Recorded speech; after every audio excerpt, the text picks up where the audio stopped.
looking at what is surrounding us in the cosmos in a new light.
A bit like an addiction. You've got to make something. You have to do something. It's borderline obsession. And every bike we build is my favourite bike at the time, and as soon as it's done, I want to build another one.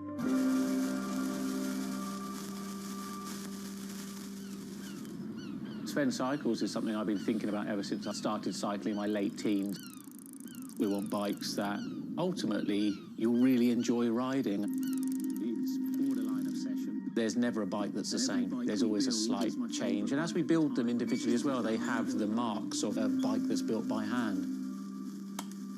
Most people I know cycle have an idea of their dream bicycle. And it may be an evolving idea you've had in your head.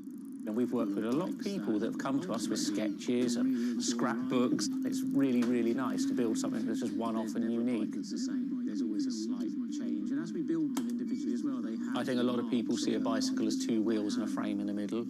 There are a lot of subtle changes and nuances in design which can change the riding characteristics quite dramatically. I'm a really big fan of modernist architecture, and the simplicity of a modernist building is really hard to achieve.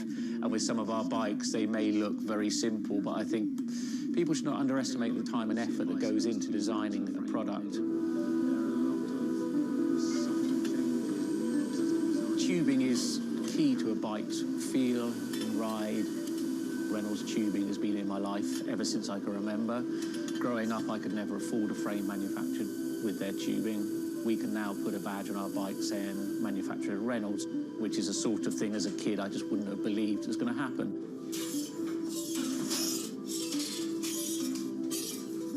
Every part of the bike has a specific tube. It's not universal. The first thing we do is get the tubes out, check they're correct, check the wall thicknesses, sand the edges, make sure it's all really clean, because if it's not clean, the tubes won't join together correctly.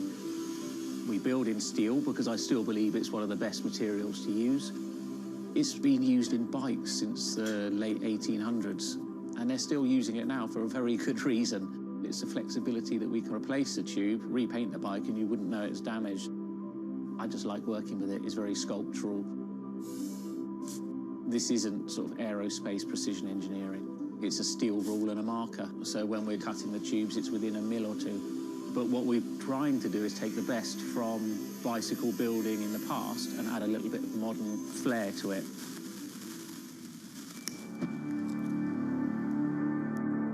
There's various techniques for building bicycles. We do a thing called fillet brazing, where you connect a pipe together. We use a bronze rod and a flame. We heat the tubes up to the same temperature and we fill the joint with bronze. And it gives a very, very sort of fluid, lovely, sort of quite sculptural feel. You've got to practice. You've got to be able to judge material temperatures. You've got to just look at it and you just get a feel for it. It's the stage where your tubes start to look a bit like a bicycle. My father's a jeweller. He'd make sort of very pretty things, which are lovely, but for me, they don't really have any function. What I love about bicycles, you can start on a Monday with a box of tubes, you can be riding it by the weekend, and it can last you for the rest of your life.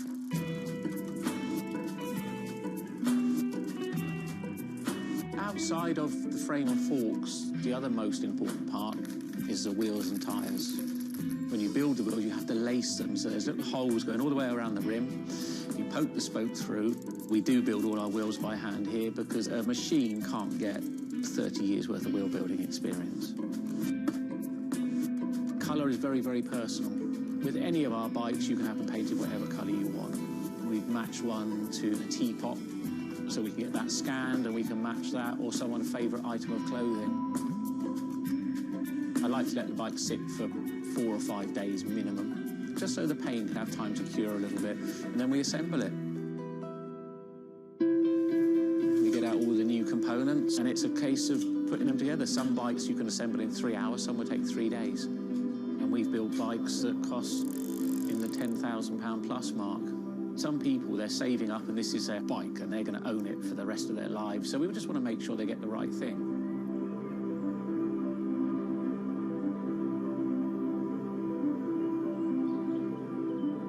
I think the bike for me was the first time I had some freedom. So as soon as I had one, I was off. A lot of people still get that thrill as when they were a kid blasting down a hill, wind going through their hair. It's fun. Everyone has their favourite jacket or something that just makes them feel good. If you've got a bike that fits well, you actually feel part of it. Building bicycles as a creative outlet is fantastic. It's not something you do because you're going to get a big paycheck at the end of the day. You do it something you have a passion for it.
If you ever saw a wooden surfboard, it was probably hanging in somebody's house or underneath the deck. But kind of in the last 10 or 15 years, wood has made a big comeback. They surf wonderfully. It's beautiful and it feels great to be on one of them.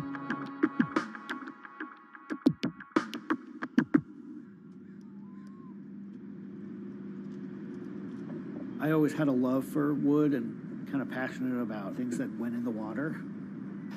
I've kind of been around wooden boats most of my life. There's just so much character. The way they're built, the stories that come with them, a lot of that has translated over to why we build surfboards the way we do. When we first started thinking about building surfboards, wood was the natural material we chose. They have a very high strength to weight ratio. Wooden surfboards have the longest history of use in the surf world than any other material. People have been surfing wooden surfboards since kind of the first documented history of people riding waves. The board starts in CAD, where we take a 3D model, break down the shape, and kind of create frames and templates and all the inner parts of the board that we get cut on a CNC machine.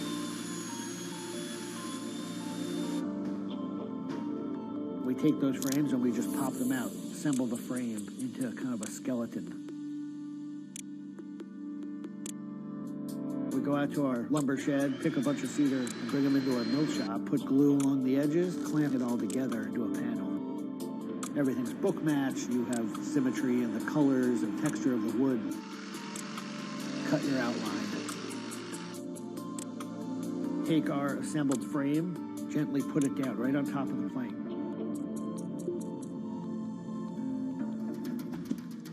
Once that foundation is started, you're basically building up the three-dimensional shape, the outside part of the board, using lots of strips that kind of interlock and fit together.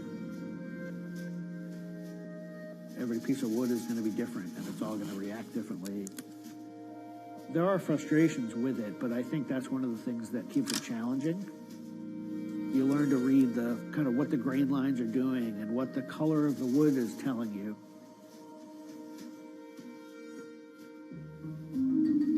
Once those rails are cleaned up, we put our top planks on. It's a little bit like putting a lid on a box. It's like, this is it. Whatever's inside that board is staying inside that board. And by tensioning some rope, you can clamp the two together. It's like a time capsule.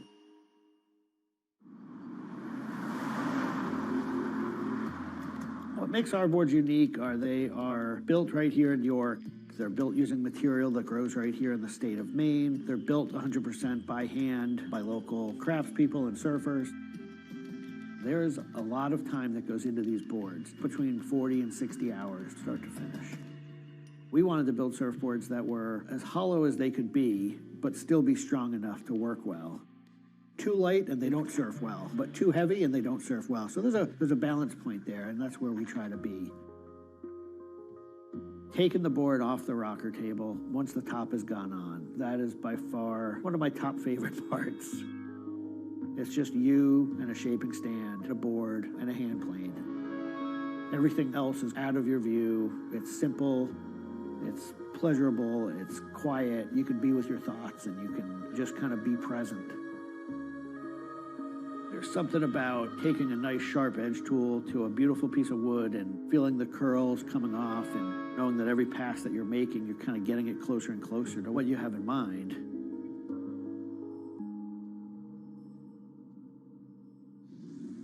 Once we've shaped it down and the board's looking like it's supposed to look like, it's time for it to go into the glassing room. 4-ounce fiberglass, laying it over the board, draping it over the edges, cutting it, applying epoxy, and on the board. Once both sides are lamb coated, it's time to put in the hardware. Drill and router and install the fin box. And on the other side, we drill and put in the leash plug and a vent. There's a lot of air just naturally inside the board, and that air wants to expand and contract with temperature changes. And that vent has a little piece of Gore-Tex fabric in it, and it allows air to kind of breathe both ways, but it doesn't allow water to get in. Once all that hardware is put in, it goes back into the glassing room. We brush a nice, beautiful, thick coat of epoxy over the whole surface, and that we call a gloss coat. That's supposed to look beautiful and glossy and shiny and flawless. You get to see that board come to life. Whatever the colors in the wood, they really come out. It just makes it look like candy. You just want to touch it and run your hands down it, and it's just kind of the icing on the cake.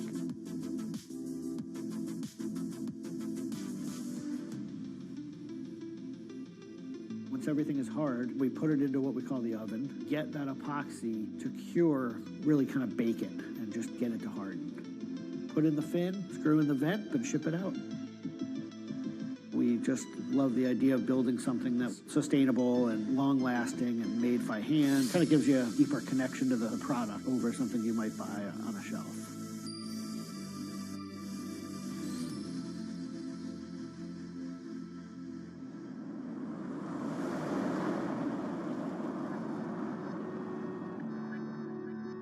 When a customer gets the board, they feel it. They 100% feel the amount of work and the amount of passion that went into the board. So I'm not really looking at hours and efficiency.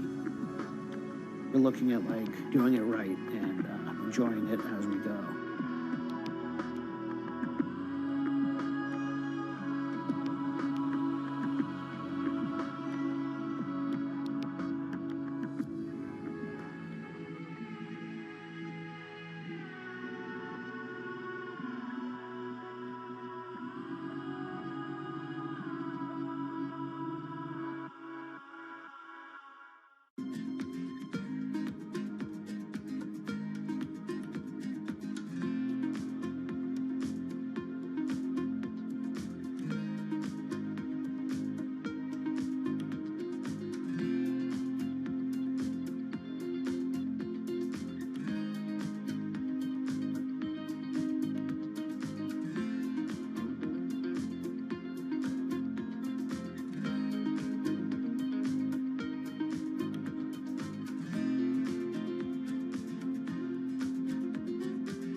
Ma Baoli, better known as Gang La, is one of the 4 Grand Marshals leading New York's Pride Parade this year. But in the country he comes from, being gay is still a social taboo. The CEO of a Beijing-based internet company is on a mission to improve the lives of millions of gay men in China. 对于每一个 LGBT 人群来说，即使这个国家不允许你跟同性爱人结婚，但是你仍然要勇敢地去选择你自己的生活，你仍然应该拥有幸福生活的权利。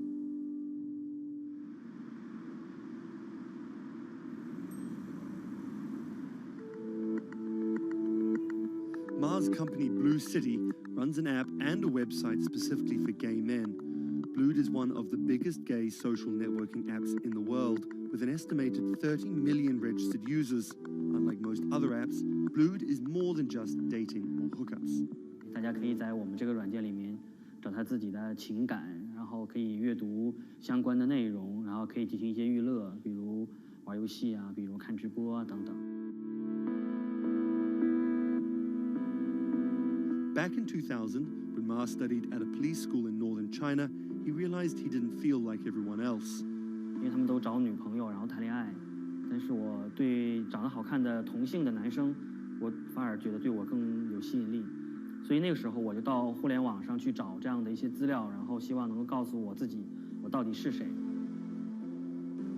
互联网上所有的信息都是负面的，都是错的，就是说同性恋要电击疗法，要被治疗，然后要吃药等等。After visiting some foreign websites with different attitudes to homosexuality, Ma created his own site for a Chinese audience, encouraging people that 他们也是正常的，他们不用自卑，然后也不用自杀。even though attitudes towards homosexuals are slowly changing in China, it's still a social stigma.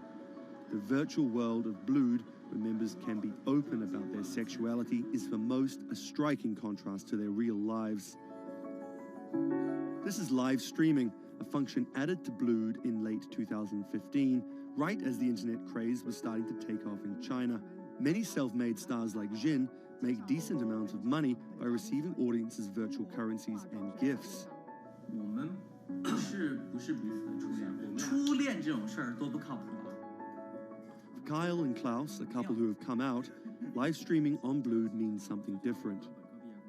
其实我经常会收到很多粉丝的一些互动的留言，就是类似就是说你们让我们看到了同志情侣之间的一些希望啊。我看到这样的留言我是很欣慰。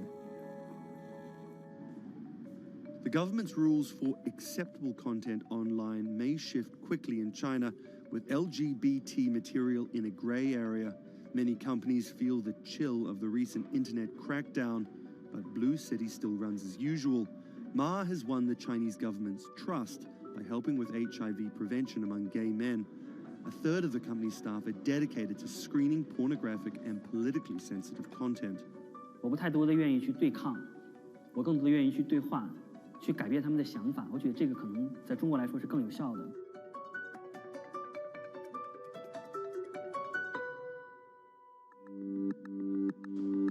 In the past 5 years, Blue City has grown from a team of 7 people to a promising business with about 250 staff. Ma said the company earned over $15 million last year, mainly through advertising and selling virtual currencies to live streaming audiences. Now the company is expanding overseas. 我希望吧，通过我们的努力，Blue能够成为全球第一家在美国纳斯达克或者是纽交所上市的这样的同质互联网公司。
This is Rich Chiga. He's a Chinese rapper by way of Indonesia, and he's very popular on the internet. This is Joji. He's a Japanese-Australian singer, and he's also very popular on the internet. Plus, Joji invented the Harlem Shake meme. Let me say that again. This guy, Joji, in the blood bathtub, invented the Harlem Shake meme. But we'll come back to that. So Rich and Joji are both signed to 88 Rising, an entertainment company hoping to build a lasting global brand that will outlive singular moments of virality. They primarily create content combining Asian culture and hip-hop, a formula that apparently pleases the internet gods greatly. They've only been around for 18 months, but they're already putting up major label numbers. I think that we have an unprecedented collective of talent, a group of predominantly Asian artists, really making waves globally, which from an independent point of view as well. 88's founder, Sean Miyashiro, cut his teeth launching Vice's electronic music channel, Thump.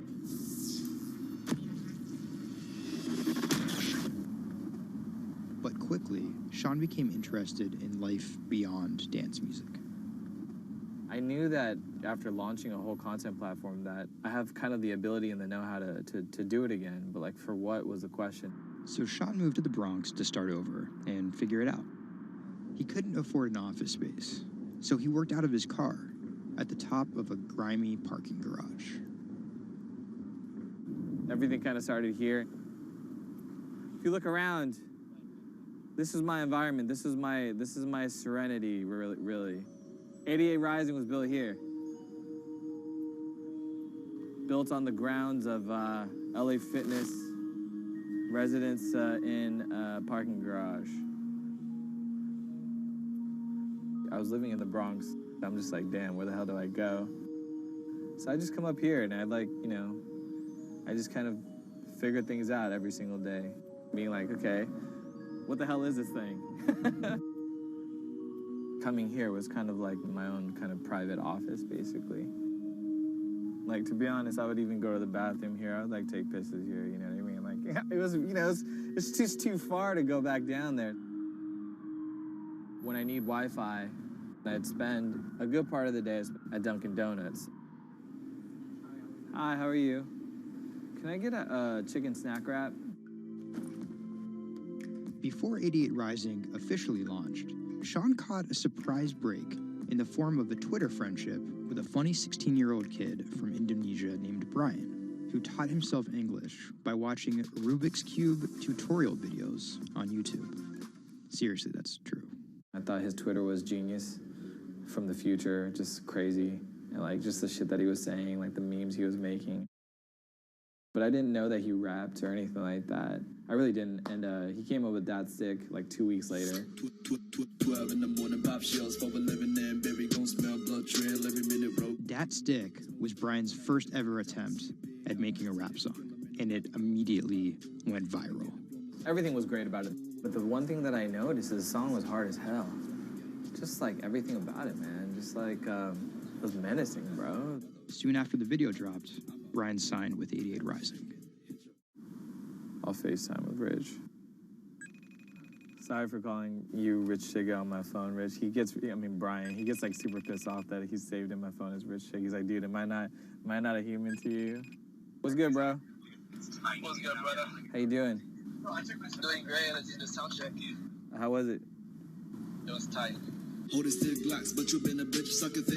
So, Brian could definitely rap, but some viewers understandably took offense at a Chinese kid satirizing rap cliches and calling himself Rich Chiga.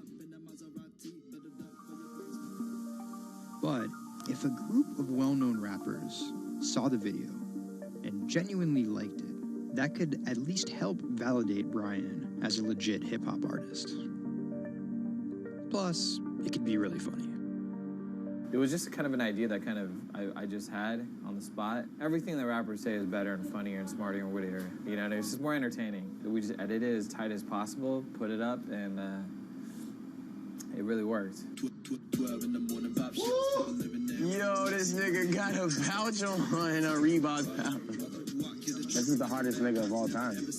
You said when you come for a chigga like me, that was dope. It's just lit, and I think people will take it as a joke at first, but it's like if he ran with that and kept doing more videos like that, it's just lit. You know, I'd never been to America before, and like all of a sudden, just like I see like all the rappers that I listen to just like reacting to my stuff, and I was like, what? How did this happen?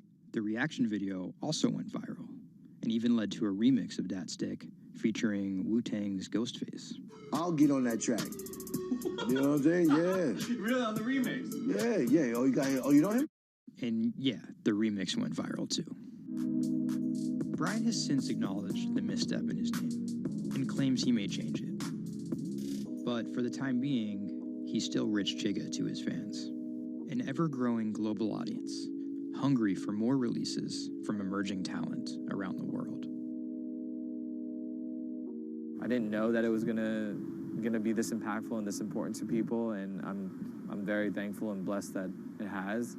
And every day now that I wake up, it's like it's just like a new mission every day.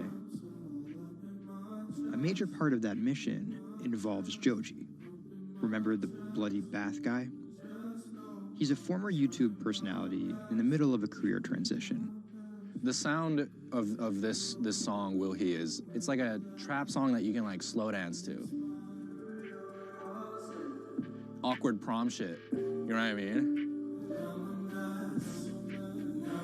I used to do crazy episodic internet videos. It was going well, and one day it was me and a few friends just in a room. We were casually chilling, and then someone plays the song, and it's brand new at the time. I happened to have a lot of costumes laying around, so I told the other guys, I was like, get in these costumes and let's just dance to it. Like, who cares? We were like, okay, let's just go crazy at the drop. So that video goes up. I go to sleep, and the next morning, everyone's doing it. Like, next morning.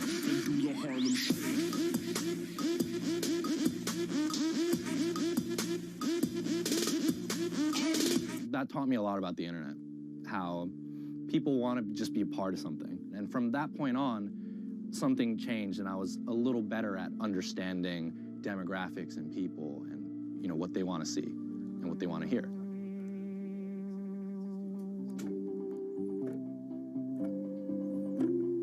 I was friends with a couple other artists who were affiliated with 88, and then I also started to realize that 88 is the bridge between Western and Asian entertainment, and I really wanted to be a part of that. Joji just released the In Tongues EP, his first project as a serious artist. Joji's In Tongues record came out a couple weeks ago. It's #2 on Billboard on the R&B charts, which is crazy for, an independent release, and he's like a brand new artist. And the success is even more impressive, knowing he went from creating something like this, It's just Taco Bell. What could possibly go wrong? to creating something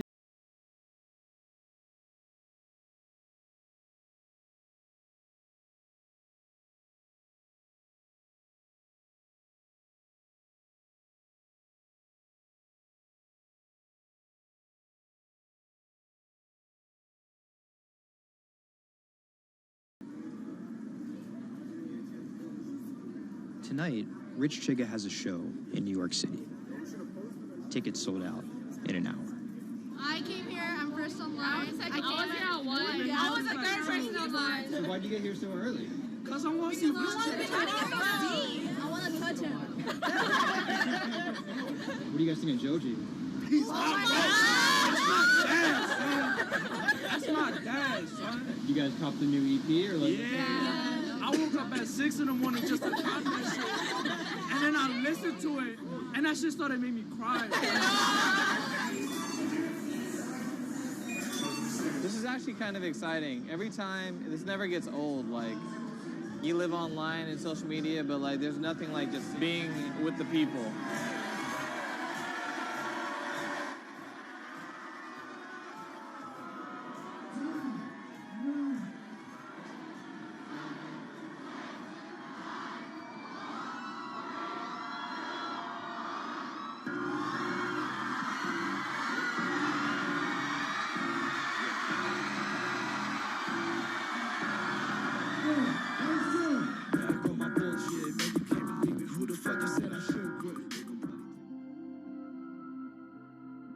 often than not, viral success happens by accident.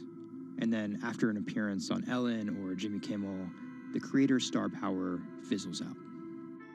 But Idiot Rising has figured out how to turn potential gimmicks into brands with an actual following that keeps coming back for the next thing. Oh, shit.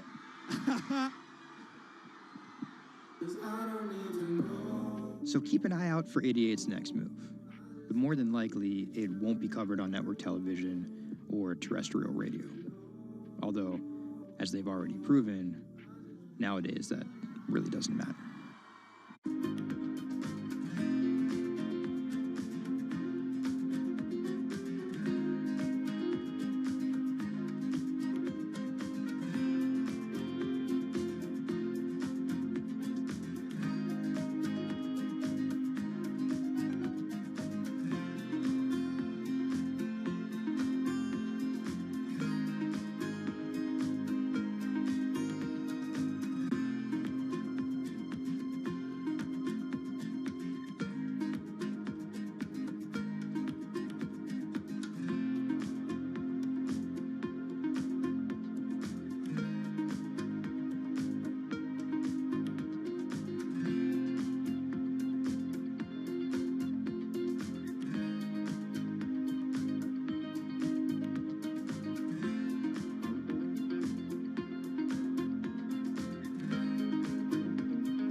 Online retailer Farfetch is betting it can shape the future.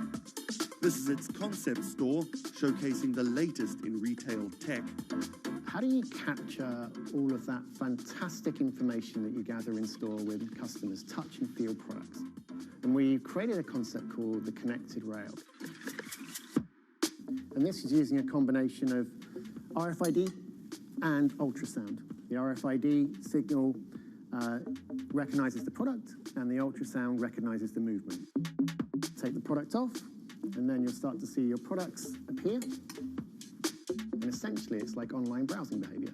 Whichever products you touch and pick up in the store are automatically sent to your app. This is effectively what you've created is your in-store wish list. In the middle, you'll see essentially a hologram of the product. What the customer sees, they control the experience on a touch device. What this allows the customer to do is take elements of products and then add their own style to it.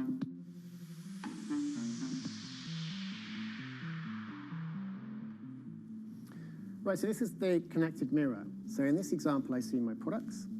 I select a coat, and that's tried it, and it's slightly too big for me. So what I can do is choose an alternative size and send a request to the sales associate, and they'll bring that size to me in the fitting room mirror. You'll also see that we've got some product recommendations here. Crucially, the sales associate's able to push items into the mirror from their device. If you wanted to, you could simply use the mirror and pay and go. Your items would then be packed and dispatched to you afterwards.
Do you want me to turn you so you're looking outwards?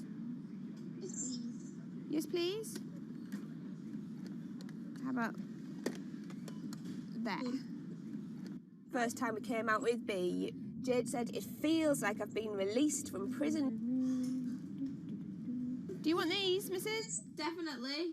Definitely. Right. Yeah. And she could say hello to everybody, people she hadn't seen for months. It's Hi, it's Jade. Oh. So you can talk to Jade through this. Hi, Katie. She's there. Hi.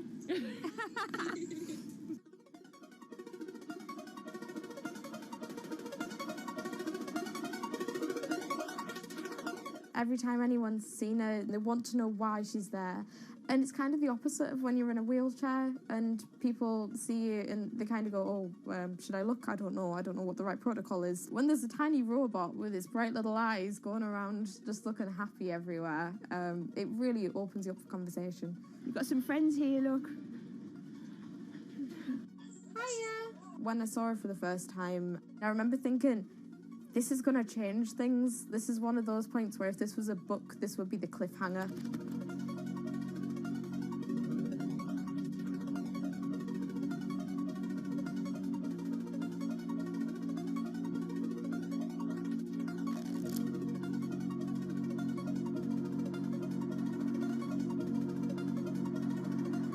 condition called Ehlers-Danlos syndrome, which means that I have a lot of dislocations, there's a lot of pain, and a lot of seizures and whatnot. So I can end up on my own in my room for long periods of time.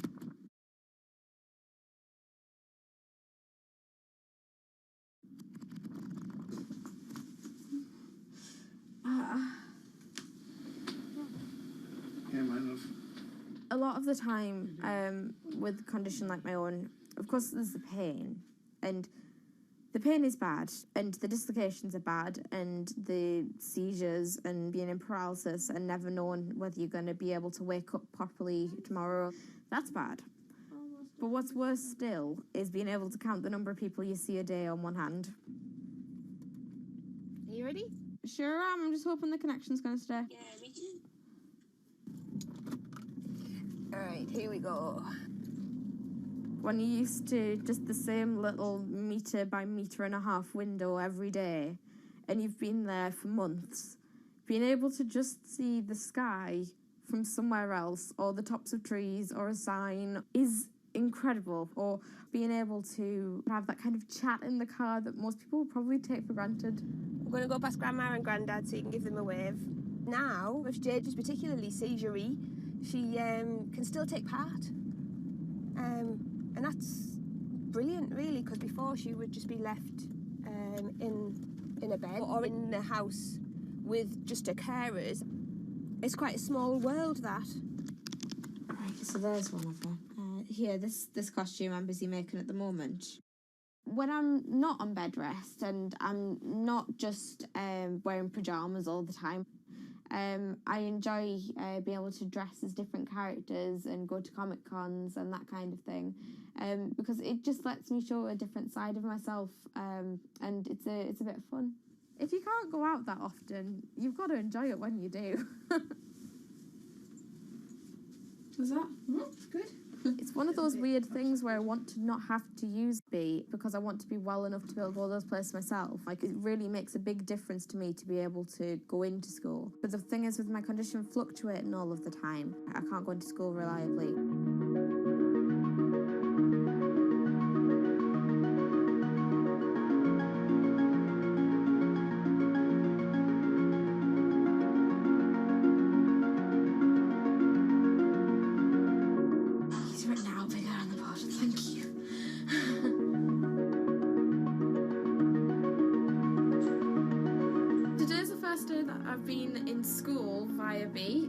And so far it's interesting. Still a few little things that we need to work out, but for the most part I think it's going fairly well, and it's brilliant because I can really tell the difference between today and yesterday.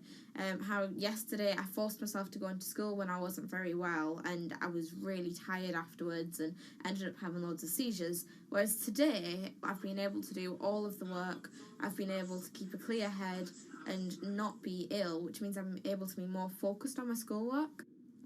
So there is my first step of working, is to simplify root 8. The algebra test is next week. Now I'm trying to make friendships which I'll be able to maintain with B. Before that, I end up letting people down quite often. B gives me hope, yeah. She's just always there. And if I can't do something, she can. And if I need sort of assistance to be able to make commitments, then she's there, and she means that I feel like a more valuable person because I'm more reliable.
When it debuted, the 4G wireless we have today allowed people for the first time to hit the road and explore unknown places with only a smartphone for directions. When 5G arrives, it could enable driverless cars to take us there as well. 5G stands for fifth generation mobile networks or wireless systems. It's insanely fast and can accommodate a lot more connected devices. But the reason it's being called revolutionary is because 5G will allow connected devices to speak to each other as well as people. Right now we're living in a world where really it's a one-way experience. That's Bloomberg tech reporter Ian King. The network talks to your phone, you look at your phone and access data, then you send something back to the network. What we're being told about 5G is that really for the first time we're going to see machines communicating with each other over mobile networks in a meaningful way. 5G could end up being 100 times faster than what we have now, with speeds that could reach 20 gigabits per second. In plain English, that means downloading a full-length HD movie in seconds. 5G will also increase total bandwidth, which we will need in order to accommodate the growing Internet of Things. We're talking about the class of devices like internet-connected refrigerators, thermostats, dog collars, but 5G will enable many, many more. Things like your utility network, factories, where machines are just sat there not connected at all. Suddenly they're all going to be connected. Suddenly we're going to be able to have real-time monitoring. Other things like cars, like utility poles, like your light, the light poles. But perhaps the biggest advance will be a huge reduction in communication lag time, known as latency. A network of driverless cars will need the speed of 5G to ping each other multiple times per second to avoid collisions. Near instantaneous data transfers could allow doctors to perform surgery remotely with a robotic scalpel. So how will all this work? First, you need to improve network density. And that's just a fancy word for saying you put more towers out there. What we're being told is that's not actually the case with 5G. The idea is 5G will not only use the existing mobile spectrum, but also tap into higher frequencies called millimeter waves. Millimeter waves can carry more data, but only travel short distances. This may mean you'll see a lot more of these base stations around town. And the new towers may have as many as 100 antenna ports, compared to about a dozen on 4G cell towers. So when will we get 5G? Getting 5G ready is expected to cost providers $275 billion over 7 years in the US alone. Look for the first 5G service to pop up in big cities sometime in 2019.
The cubicle represents a tyranny.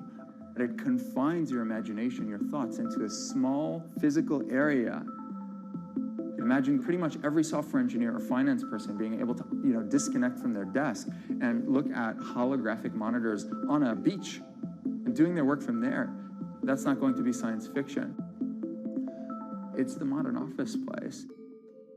Silicon Valley is all about building the future. A startup called Meta thinks it's getting there first, thanks to a big bet that it's made on augmented reality. How are you? Good, thank you. Welcome to Meta. Thank you.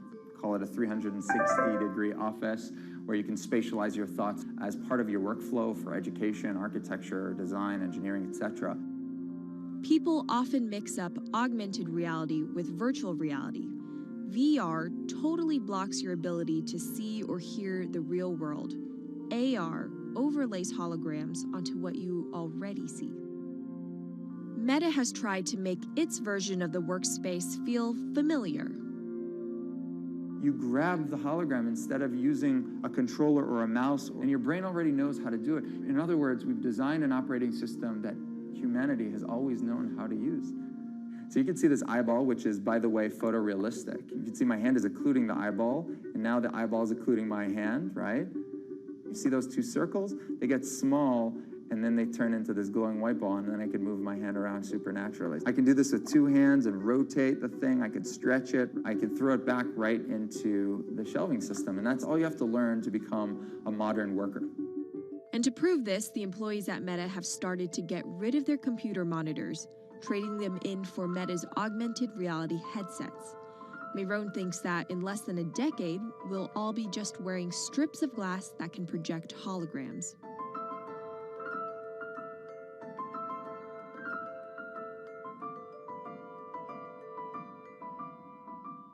In the early 80s, everybody had computers on their desktop, but no one was using them because they had a lot of work to do. So they were still using typewriters. And at some point, the CEO took all the typewriters away and everybody was forced to use their computers. So it's very exciting to see a new generation of technology, a new paradigm. I consider us like pioneers in the holographic wild. I'm pulling up my browser with my hands and sending out emails to colleagues and just kind of really acclimating to the new environment.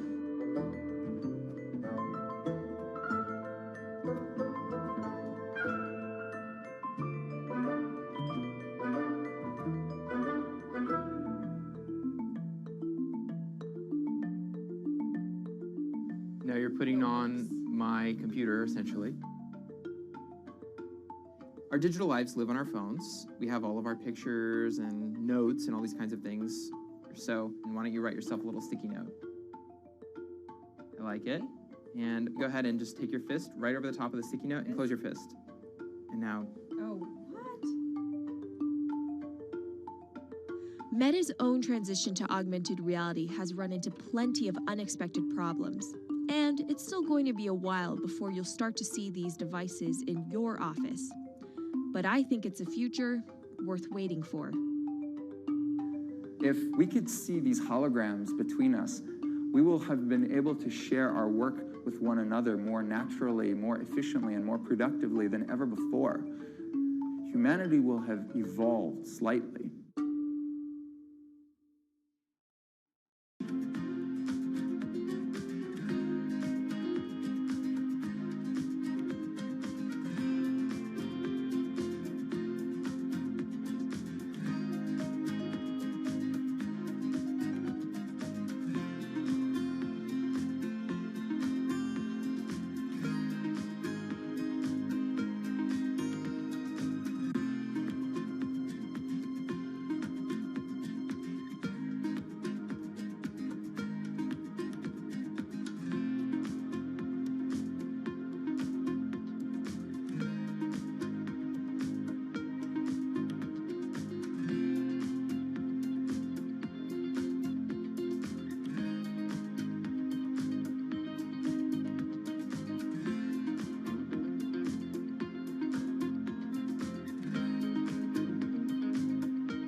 This is Hatsune Miku, Japan's sensational virtual pop star.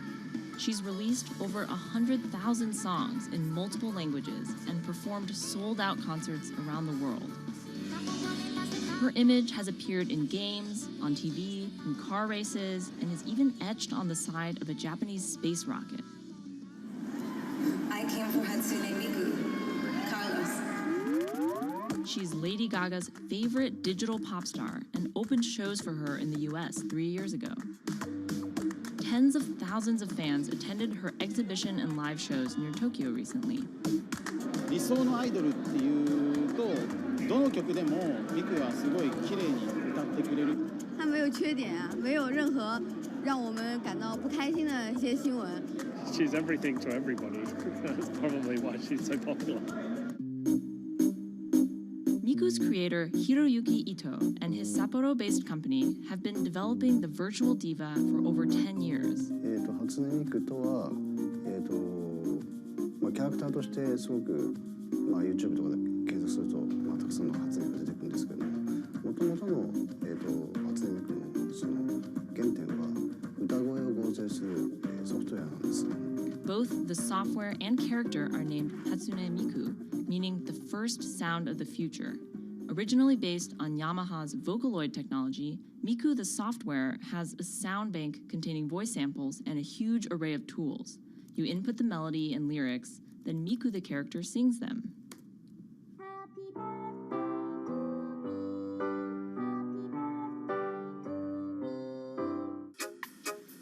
To date, Krypton has sold 120,000 software licenses at $200 each to fans around the world who use it to create numerous songs and share them online. Some of the fan-created songs are chosen to be part of Miku's concerts, for which they're paid a royalty fee. もともと初音ミクっていうその、存在自体がそのボトムアップって言いますか、中にはアマチュアクリエイターじゃなくて今もうすでに、プロになって活躍している方もいらっしゃるんですけども。The company also has other revenue streams. It makes money from merchandising, licensing deals, and concert ticket sales. According to the real-life musicians who perform with Hatsune Miku, the virtual pop star is interesting and surprising. 今年で3年ぐらい、ちょうど3年ぐらいやってきて、ライブも数十本、数百本やったと。そういうことが演奏によって起こせるためのなんかそういう器みたいな感じになってきて、初音ミクらしさって僕はあんまりない。初音ミクって何だってあり。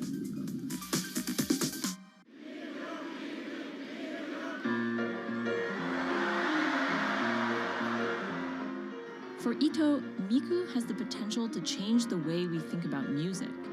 そういう新しいそのテクノロジーによって新しい音楽のあり方っていうものを模索していきたいと思っていました。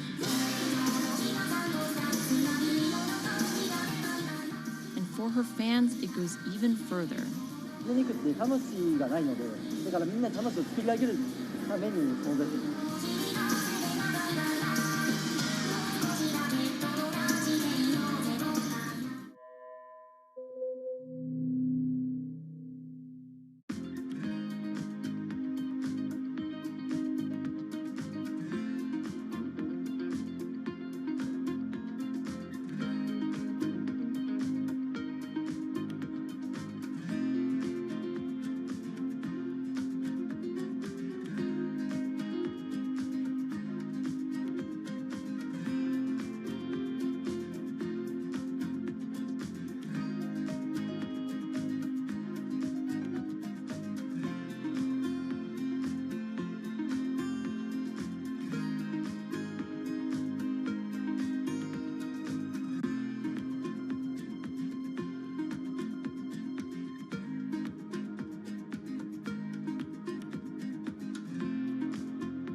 Now, there are a lot of fitness gadgets out there. In my quest to get fit, I tested 17 of them over the last few months. At least one personal trainer I know was a little bit skeptical.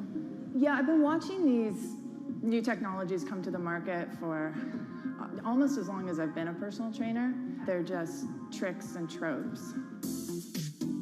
They're not much different than the Bowflex machines or, to be honest, the original Jane Fonda workout video. But some of these gadgets that are just coming to the market do so much more than what they used to do, just tracking your activities. Out of all of them, this chest strap was my favorite. It comes with a robot coach that points to the future, one where you might not need a human trainer at all. And it works like this. You wear the chest strap so that it can read your heart rate, and that connects to Move's free app that talks to you. Welcome to Move Heart Rate Hit Outdoor Running. Let's get moving and warm up in Zone 2. Move's computerized coach tells you what to do at that exact moment, whether you're running outside or you're doing body weight exercises indoors. Swing your arms faster to get your legs moving quicker. Let's crush this round. And by reading your heart rate, she knows exactly how hard you're working. She keeps you honest. Way to go, you are in the target zone.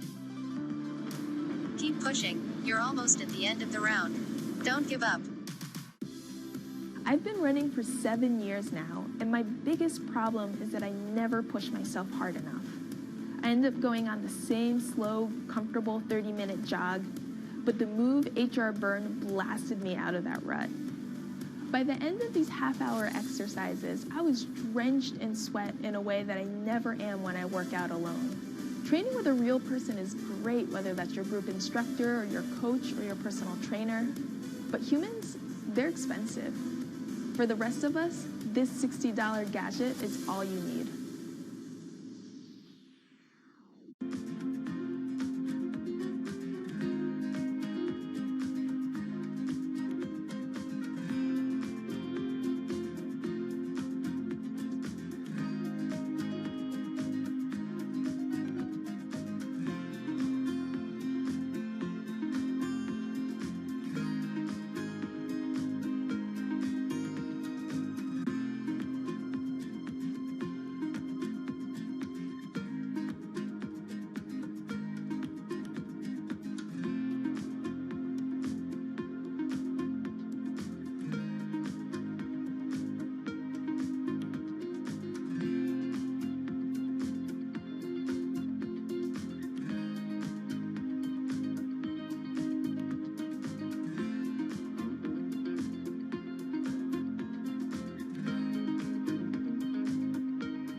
does it take to change the world?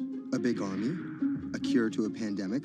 A revolution? All of these take either a lot of people, thousands of hours, or massive amounts of space. But for Julian Assange, all he needs is one room, an internet connection, and the world will listen.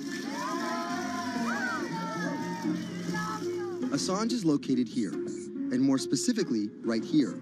And from that location, he's posted government secrets, classified documents, and leaked emails from some of the world's most powerful people.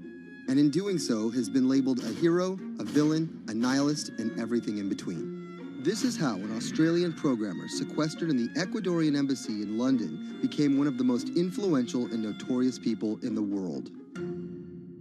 Born in 1971 in Townsville, Australia, Assange has always been on the move. Living in over 30 homes by the time he was in his mid-teens, Assange, along with his mother and half-brother, finally settled down in Melbourne. His introduction to hacking started at 16 when he was given a Commodore 64, which he attached to a modem. He attended the University of Melbourne, where he studied programming, physics, and mathematics. He never graduated, but that doesn't mean he didn't get an education. By 1991, Assange hacked into the Pentagon, U.S. Navy, and other branches of the U.S. government. In 1996, he was caught by the Australian Federal Police and charged with over 30 counts of hacking and computer-related crimes. He didn't get any jail time, but he was fined $2,100. I think the first taste of what would come later was the hacking that he did as a young programmer, and that really sort of foreshadowed a healthy skepticism of the use and abuse of technology by governments. That's Vernon Silver. I'm a reporter for Bloomberg's investigations team. Assange's youth as a hacker laid the foundation for him to start WikiLeaks in 2006. But what is WikiLeaks? It's a website that posts unfiltered, usually classified documents. What separates it from every other media outlet is that they have no editorial hierarchy. With a publication like the New York Times, information comes in, they take that information, package it, then disseminate it for the public to see. WikiLeaks, however, cuts out the middleman.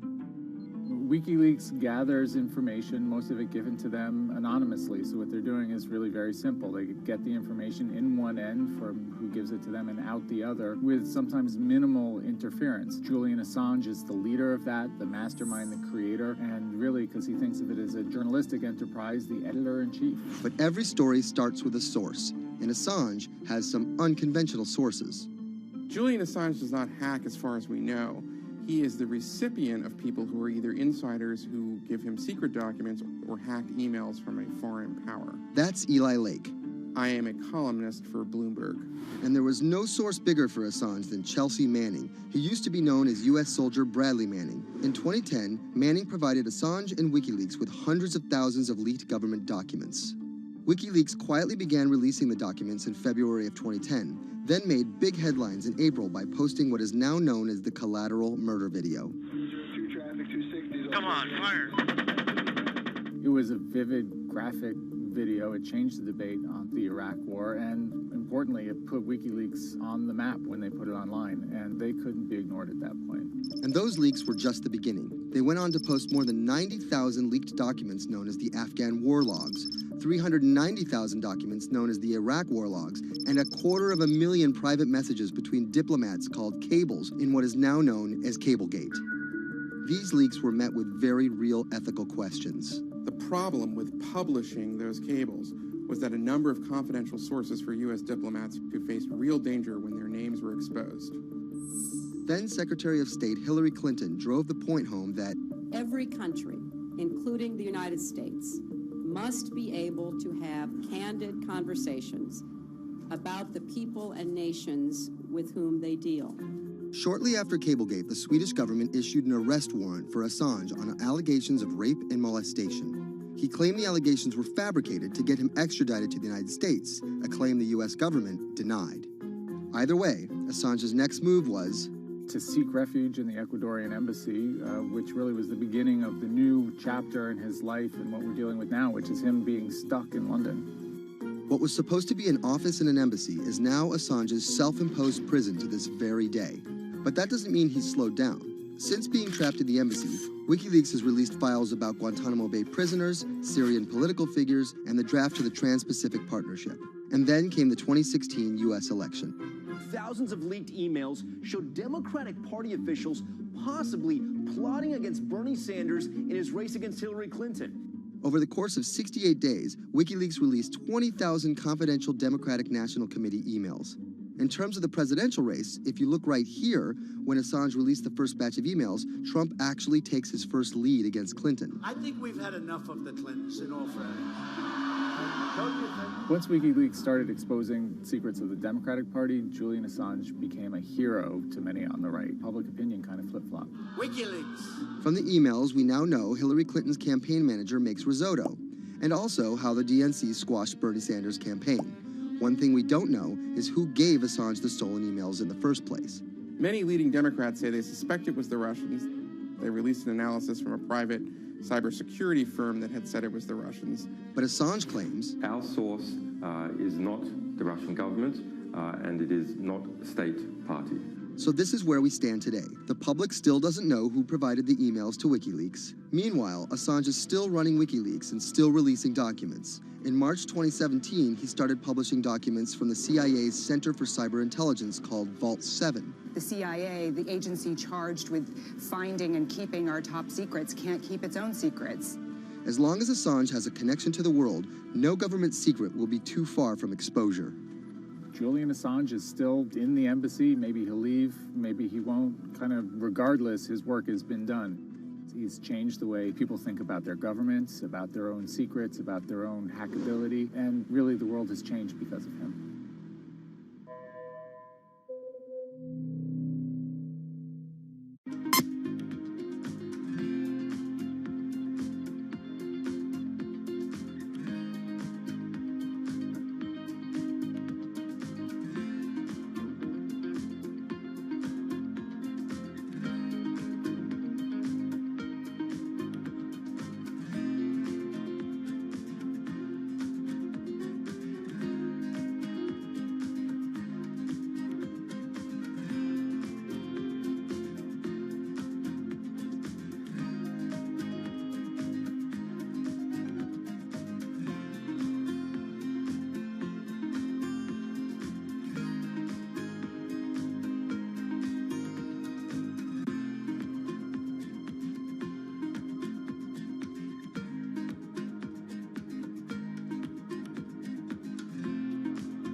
I'm about to expose everything you won't admit. And action.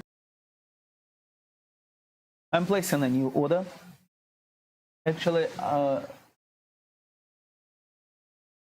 I'm selling straight away at the market price 118.03. euro. Position opened, short position, 118.03.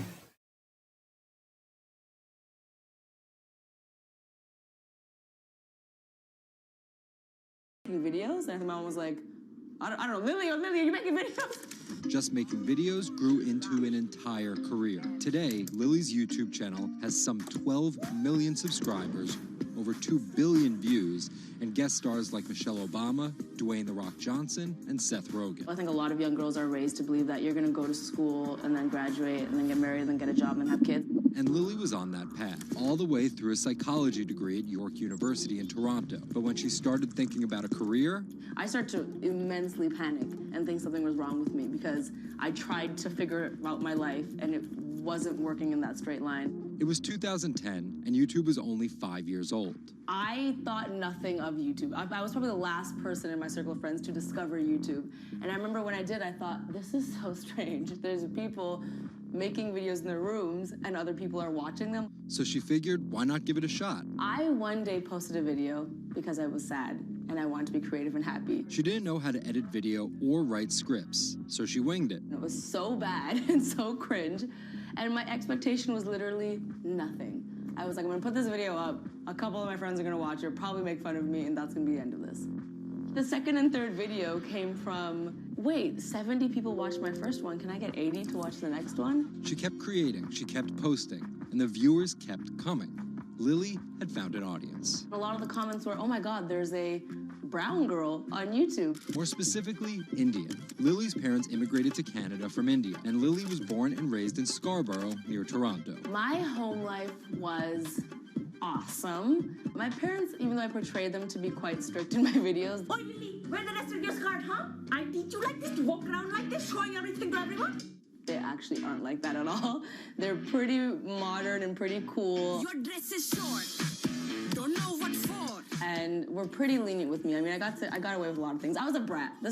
I was a brat. She had a different idea of what she wanted out of life than other kids. In a grade school graduation slideshow, her classmates said they wanted to be lawyers and doctors. And then I came up and I was like, rapper. Making out with your friends, man. But then you say that you hate hoes. I could just feel my parents being like, why? Because that's just not something women really did in the Singh family. I know there was a ton of people that weren't happy about my birth being a female, so I think, and that's some real-ish, but it's a real thing. The best thing I could have done to prove to so many people that didn't want my mom to have a daughter was to become Superwoman. What up, everyone? It's your girl, Superwoman. It was the name of Lily's favorite hip-hop song by Lil Mo featuring Fabulous. I love the song so much because it was one of the only songs at the time that was an empowering female song, where Lil Mo's going on about, like, I will save guys with my superpowers, and I will save girls with my superpowers, and I am the Superwoman. I thought, this name that I've had for so long that empowered me when I was younger, I'm gonna make this my screen name. Maybe this should be a new series. Superwoman didn't just burst onto the scene overnight with a viral video. It was a steady climb fueled by hard work. The moment that I thought this is going somewhere and this could be a career was the first time I performed internationally. It was in India. And it was the first time where I was truly across the world and people knew my videos. Singh has transformed herself from a bratty kid to an internet personality to a media mogul. She starred in a feature film, A Trip to Unicorn Island, in 2016. And her book, How to Be a Boss, hit the New York Times bestseller list in 2017 while she was on a 30-city international tour. Lily started out with the goal of getting millions of subscribers and financial security. Hurry the hell up. But after surpassing those goals, success has new meaning. I've really come to terms with the fact that my definition of success is what's the best legacy I can leave behind. And it's not the number of views and the number of subscribers. It is the number of people that can say, this girl changed my life or changed something in my life positively.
CTE is often found in the brains of deceased athletes, military veterans, and others with a history of repetitive brain trauma. Hundreds have donated their brains to the VA Boston University Concussion Legacy Foundation Brain Bank. This is a former NFL player who died in his early 70s, and this is a veteran who also died in his early 70s. Dr. Ann McKee dissects these brains. The hippocampus and the mammillary bodies are very important for memory. I can see that they're slightly affected. McKee recently dissected the brain of former New England Patriots player Aaron Hernandez, who was convicted of murder and later committed suicide. You'll see right away that the brain is showing signs of shrinkage. You can see the crevices in the brain that you can't see in the normal. McKee says Hernandez's severe case of CTE impacted his decision-making, depression, and ability to control rage and aggression. Right now, she thinks we're underestimating how many people have CTE. We were able to distinguish between CTE and controls and CTE and Alzheimer's disease. The next question is, can we do this in the blood, and can we do this in living people? And we aren't there yet with those answers. But the need for a diagnosis in the living is motivating companies such as Quanterix in Lexington, Massachusetts, to work faster on technology that could diagnose concussions and CTE in as few as 30 minutes. Kevin Rosovsky is the CEO. It's like a high-powered microscope. And so by doing that, we can see little biomarkers that you couldn't see before in the blood. Quanterix received a grant from the NFL and just went public. Since then, its stock is up more than 40%. The company sells a machine called Simoa for $175,000 to other biotechs, hospitals, and researchers. And for the first time in history, we're able to see brain health in blood, and that's a major breakthrough, and that's leading to less invasive testing, and we've already been able to see evidence of concussions, and there's the beginning evidence of being able to see the accumulated effect of concussions. Quanterix is also trying to detect Alzheimer's disease, multiple sclerosis, and ALS. Rosovsky says he thinks diagnosing concussions will be easier than diagnosing CTE. Diagnosing CT in the living probably is a couple years away. We're real excited to see the progress, but reducing some of that work into actual tests in a laboratory takes time. There's regulatory approvals. There's a lot of red tape that you have to go through. Also in this race to diagnose CTE in the blood are Athlon Medical and Exosome Sciences. And New York's Mount Sinai Hospital is scanning for the disease in the living. But it's just one step in a series of questions for those with serious head trauma. There's still no cure for CTE. Even if we had a great idea for a treatment, there's no way to test whether it's effective or not. So that's the enormous advance that we'll get if we can develop a biomarker for this disease. In Boston, Ann Mostu, Bloomberg News.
Wine is a $300 billion global industry where one person's opinion can make fortunes or break them. That's because of this man, Robert Parker, and his newsletter, The Wine Advocate. For 3 decades, he dominated as the world's most influential wine critic. Now Parker's protege is building an empire of his own. Antonio Galloni runs Venice. Antonio, tell me, what are you trying to build at Venice? Well, at Venice, we started with the idea in 2013 of building a world-class platform. We have a database of about 250,000 professionally written reviews. On Delectable, we have 7 million user reviews. Through Delectable, we also have a partnership with Whole Foods and several other partnerships that we can't announce just yet. And when you put that all together, what we have is something that no other company in our space can even come close to. Do you think of yourself as the next Parker? Not at all. Why? Because Steve Jobs said you can't live your life trying to be somebody else. So he's one of my biggest influences, and I've never wanted to be a replica of somebody else because a replica is never as good as the original. Bob is a genius, fantastic, one of a kind. We're going to be something completely different, and I have no desire to be some version of somebody else. Different in what way? Every decision that I've made at this company is completely anathemic to what Bob did with his company. I want our writers to be partners. All of my senior people are locked into the company. They all have equity or they have a path to equity based on business results. That's something that we never had at Parker. Our benefits are world-class, and everything that we've done at Venice is completely different from that model. When Steve Tanzer, who is the most experienced active wine critic in America, wants to work with us, that says something. When Alessandro Masnaghetti, who's the best cartographer of vineyards, wants to work with us, that says something. When Neil Martin, who's a superstar wine critic with enormous experience in Bordeaux and Burgundy and the former lead critic at The Advocate, wants to come and be part of our team, that says something. You make it sound like The Wine Advocate was a disaster as a company and a miserable experience as an employee. No, it was great because I got to work with Bob Parker when he was at his prime, and Bob was like a second father to me, and we talked on the phone all the time, and he gave me great advice. Can anyone's palate dominate the wine criticism business the way Parker's did? And should anyone's palate dominate it the way his did? I just think the world is very different today. It's just a totally different world. It's probably not healthy to have a single person dominating the world. It's not even wine criticism, it's the wine industry. Yeah, that's probably not the healthiest thing in the world. But I think that there's just such an opportunity right now with social media and technology to reach such a massive number of people that I think it's possible that 1 or 2 people will actually have more influence than Bob Parker did, because they will, again, this goes back to your first question, not trying to be a version of somebody else. You see this in sports all the time. It's like, oh, well, nobody will ever beat this record. And then somebody comes along, it was like tennis, Pete Sampras. Nobody's ever going to win as many Grand Slams. Now you have 2 guys who are ahead of that and 1 knocking on the door. And so I think a lot like that. You're a former investment banker. How does that inform and influence what you're doing and what you've done? My generation has had to deal with a lot more challenges. That's why I think we're actually much better poised for the future. My first job in finance, the first thing that happened was long-term capital, 1998. Then the tech bubble melted down. Then there was a mutual fund trading scandal. That was all like within about 5 or 6 years. And these are the things that I had to deal with as a young executive. My peers who were 20 years older didn't know how to manage in crisis. They'd only seen Black Monday. They'd just been in a big bull market. It's very different. So I'm very lucky. People of my generation or a little bit younger have actually had to deal with a lot more crises. I think that's actually good for learning how to cope with challenges in business. From the outside, it kind of looks like you're trying to demolish the house that Parker built, right? You left The Wine Advocate. Yeah. You merged with one of his chief rivals. Yeah. And you just hired his successor, Neil Martin. Mm-hmm. So are you? I think what that says is that all the best people want to work at our company. And that's really what we strive to create starting in 2013. We wanted to create a world-class company that would attract the best-in-class talent, and not just on the content side, on the technology side, on the digital side, our office, and at every level, what we're trying to, we only hire superstars, and we're looking for those superstars.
In the world of professional wrestling, there's something called a swerve. Hulk Hogan has betrayed WCW. Some examples. These tag team partners are called baby faces, or the good guys. Then one of them swerves when he super kicks his tag team partner in the head, quickly assuming the role of the bad guy, or what the wrestling world calls the heel. Are you kidding? What a despicable act that was! Or a match is almost lost when, what's that? The superstar wrestler appears out of nowhere sprinting down the aisle to save the match. That's the Warriors music! It's the Ultimate Warrior! That's a swerve. So it should go as no surprise that World Wrestling Entertainment, known as the WWE, the most popular brand of sports entertainment in the world, is prepared for any swerves that come their way. So here's the story of how the WWE learned to see the swerve coming.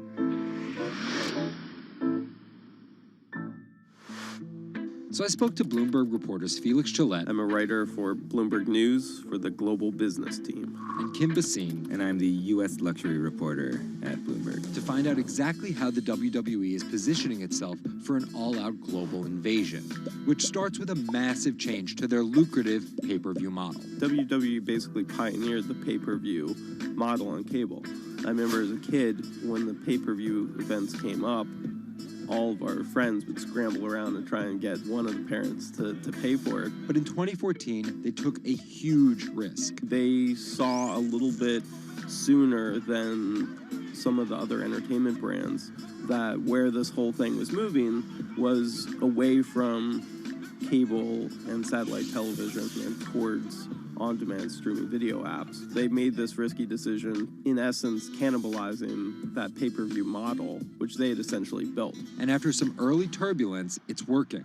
Roughly 1.5 million people are paying $9.99 a month for the WWE app, making it the 5th most popular streaming OTT service. This adapt-or-die approach is in the WWE's DNA.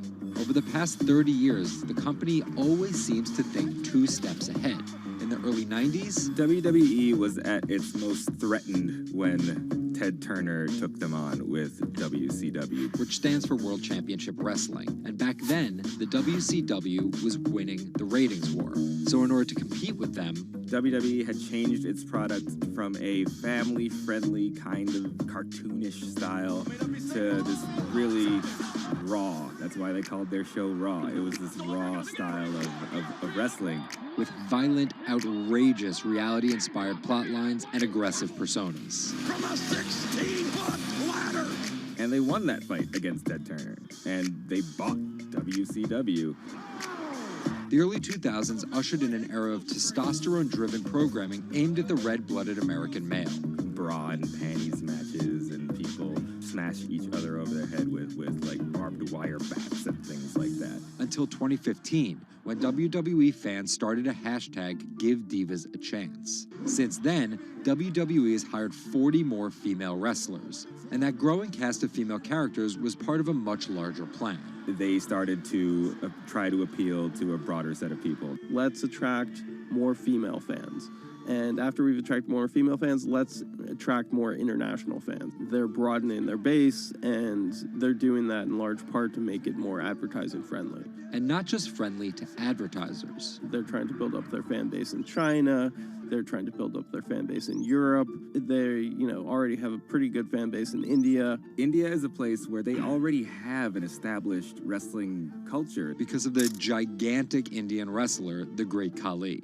But there's still a lot of work to do. While the WWE set a revenue record in 2017, only 30% of it is coming from an overseas audience. And there's one person whose responsibility is to grow that number. The buck eventually stops at Vince McMahon, no matter what's happening within WWE. Yeah, he's a very controlling guy, and it's a very, very, very tightly scripted company. And that goes all the way down the board to the big stars' entrance music.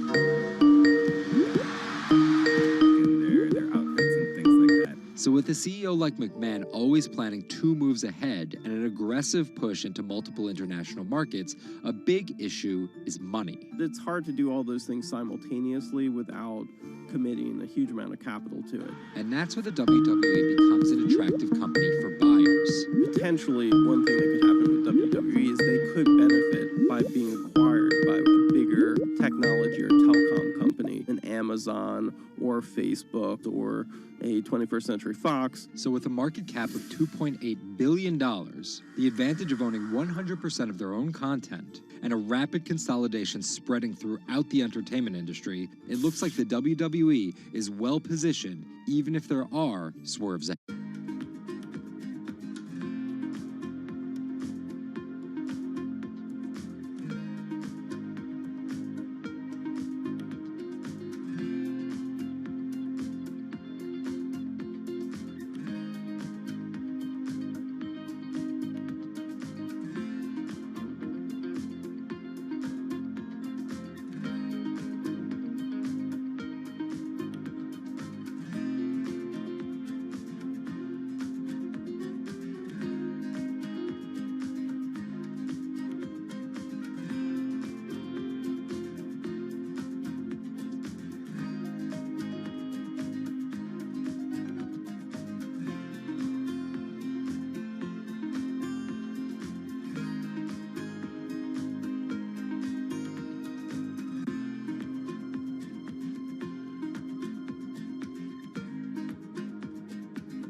Laura, thank you very much for coming here. Thanks for having me.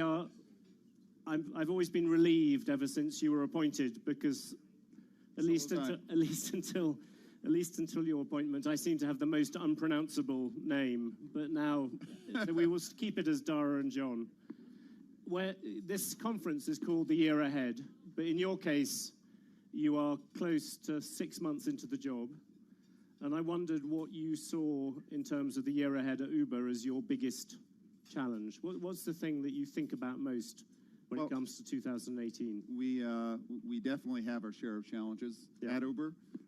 And for me, where I want to get Uber to the year ahead is a year of normalcy. 2017 was, I think, will go down as one of the most difficult years for any company out there. And I have to give credit to the Uber team and the employees there. It is a group of true believers who believe in our mission, who believe in mobility as a service being available to consumers everywhere at a reasonable cost. And what my job in 2018 is to get rid of the distractions and get the company back to business, get the company back to normalcy. There's a lot that we've done in the past 6 months as far as bringing new investors, driving a new culture and norms where doing the right thing, period, comes first, bringing a new management team, et cetera. There's a lot that we've gotten done, but this is a company that knows how to execute. This is a service. Mobility as a service is something that's universal, that's needed in the world, and I just want to get back to doing business. It's quite interesting. You said true believers. Yep. Normally, true believers are the last possible people where you're able to change a culture. Can you explain a bit about that? Well, I think that they understand that mobility as a service, bringing the cost of transportation down, making transportation services available to anyone and everyone on a local basis, and partnering with cities to be a solution to traffic, to pollution, et cetera. That is a mission that they all believe in. And I think that they, having seen what happened in 2017, to some extent the crisis, the enormous crisis that the company has gone through, is a benefit because everybody at the company knows now that we need to change, that we need to break with the past as far as the way the company was run. We need to go from growth at any cost to responsible growth and growth in partnership with other players out there. That's clear, but now I've got to kind of get the company down to the normalcy of execution, of building great technology, and I think we're going to get there. It's still some tough sledding early on, but I absolutely think we're going to get there. When you talk about execution, is profits one of the things you want to get? I think you lost $4 billion last year. Well, profits, peanuts by the standards of profits would help.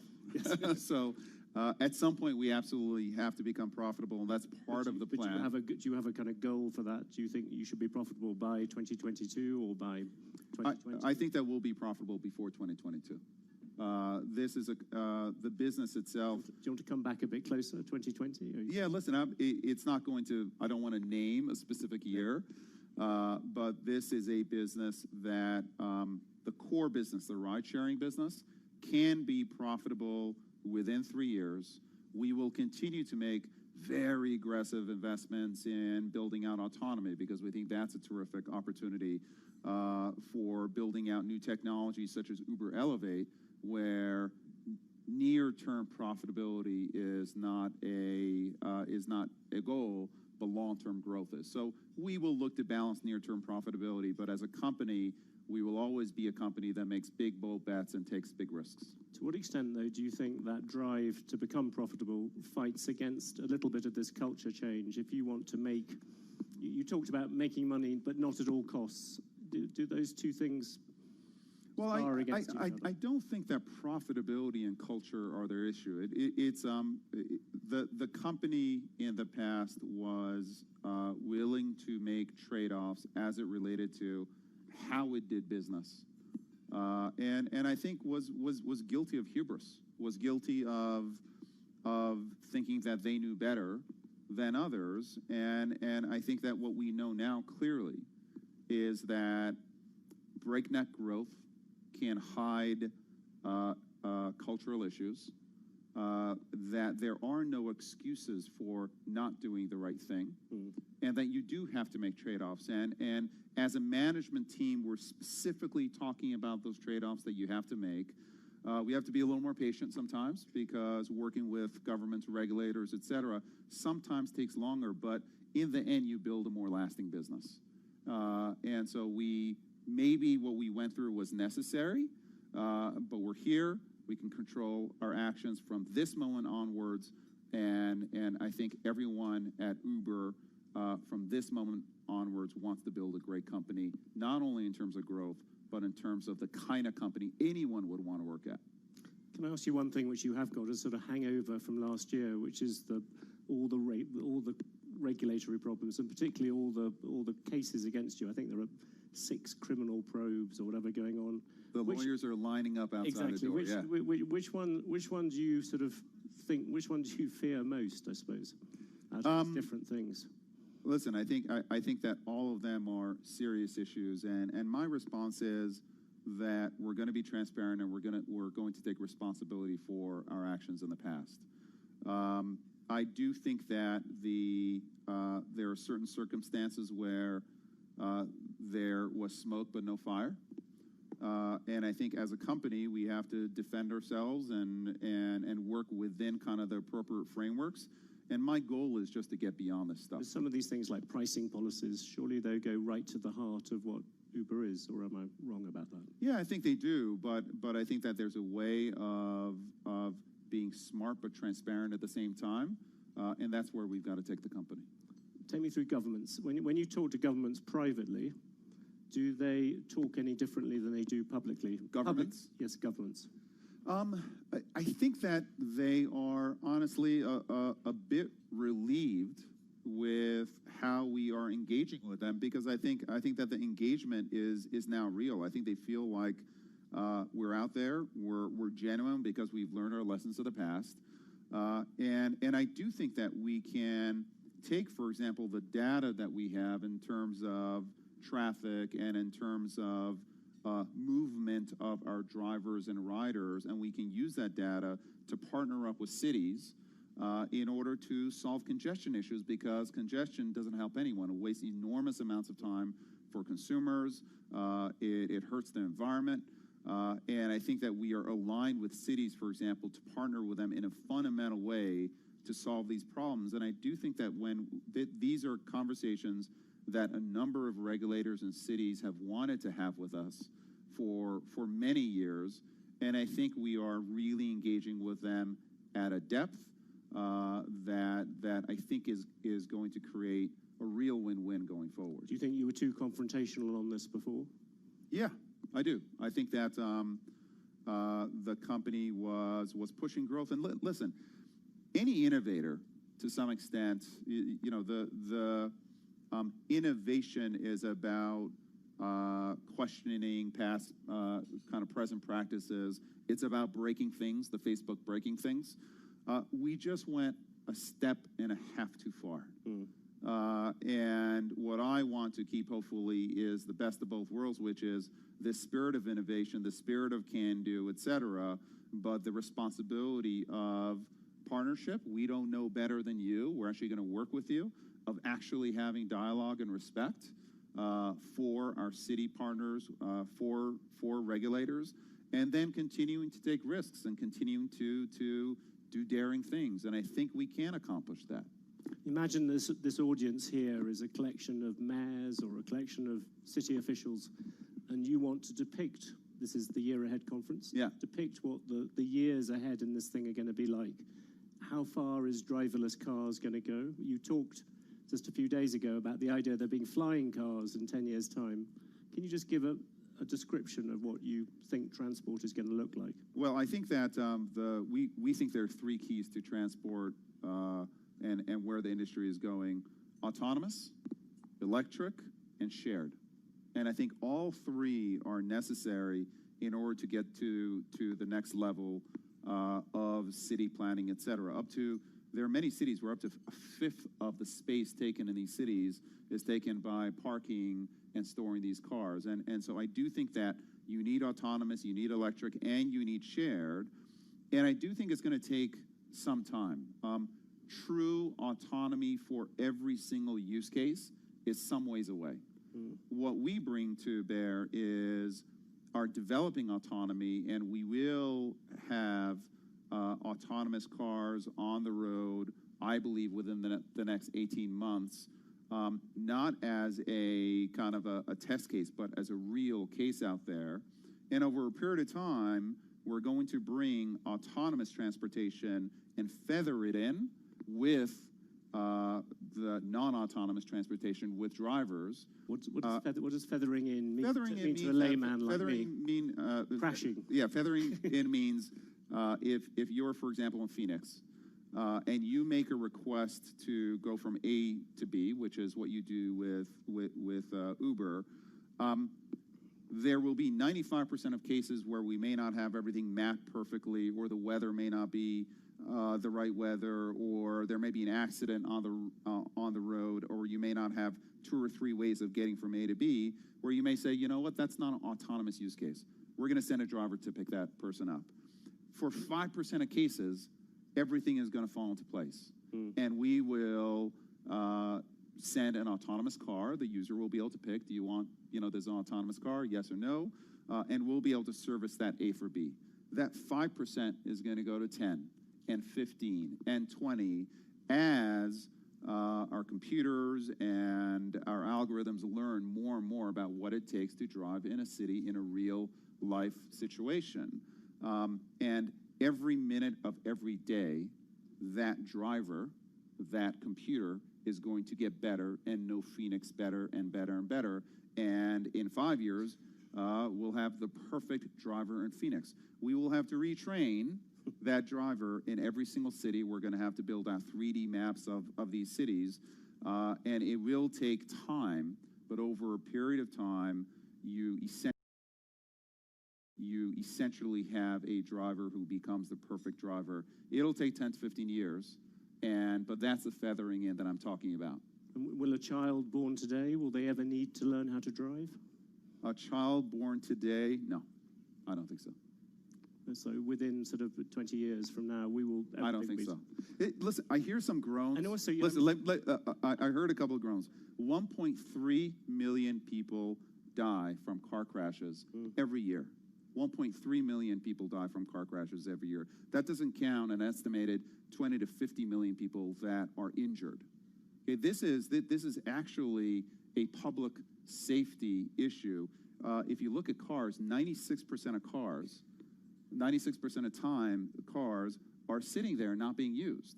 It is a huge amount of pollution that's caused by these cars being in the road, and a huge amount of wasted time. So the safety is there.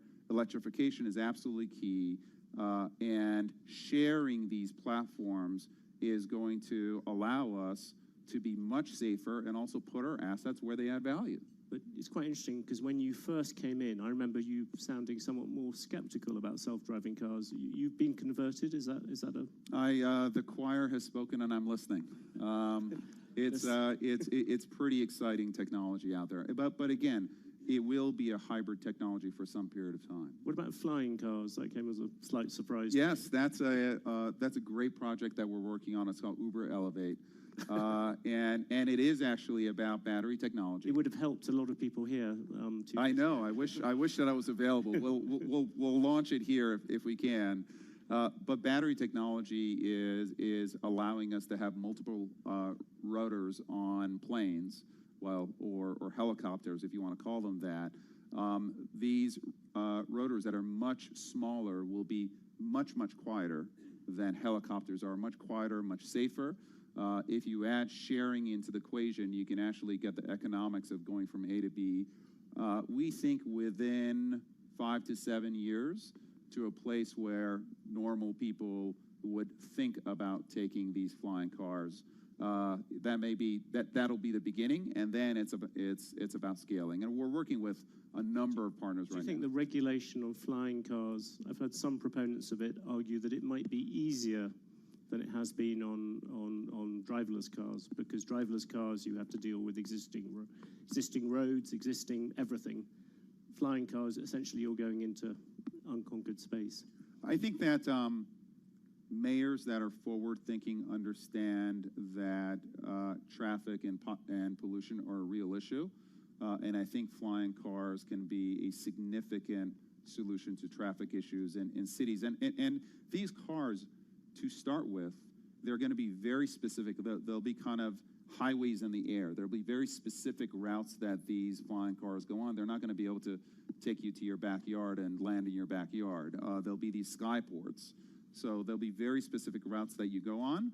And I think if you build a regulatory framework that has that kind of structure around it, I think you get to a better solve.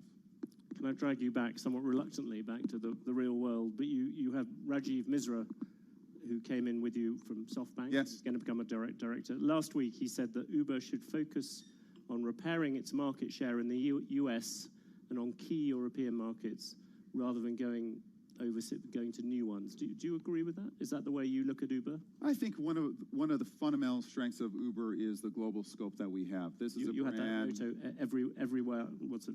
Everywhere for everyone. Yeah, everywhere for everyone. Do you want to make it some places for some people? No, we like the everywhere for everyone. It's much sexier than some places for some people. That's telling me. Just not interesting. I do think seriously though the global scope that our company brings is important. Our being able to build technology that we can amortize essentially everywhere in the world is hard, but it is part of the fundamental value that we introduce. So I would look at Uber very much as a global brand. That said, we're going to look at all opportunities, but at this point, we are leaning forward. In 2018, for us, is going to be very much a lean forward year for the company. But without, I'm not trying to create new boardroom tension at Uber, but that would appear that SoftBank is keener on a more limited idea, whilst you're keener on everywhere for everyone. Well, listen, SoftBank is a very important shareholder. They're our largest shareholder, and many of our shareholders have opinions over what's the right thing to do. Ultimately, the governance of the company is going to be at the board, and we'll have those discussions at the board, and we'll set our long-term strategy, and then execute on it. One of the things which Uber played, perhaps not very fortunately, a role in was the whole sexual harassment questions and everything to do with that. I suppose one very obvious question, do you think that you have solved that part of the culture? But secondly, do you think that this is a real revolution and it's going to stick? I think that what was happening at Uber was serious, and I think that while what Uber went through was difficult, I think the Susan Fowler blog was probably one of the best things that happened for Uber, and it certainly started a movement that's an incredibly important movement of the company. I'd be reticent to say that it's solved. Yeah. But it's not an endemic issue within the culture of the company, and I think the company has learned, and I think the company took very harsh and appropriate steps to make sure that kind of behavior is absolutely clear, that kind of behavior is not accepted in any way, shape, or form of the company, regardless of where you are, regardless of if you're a great performer or not.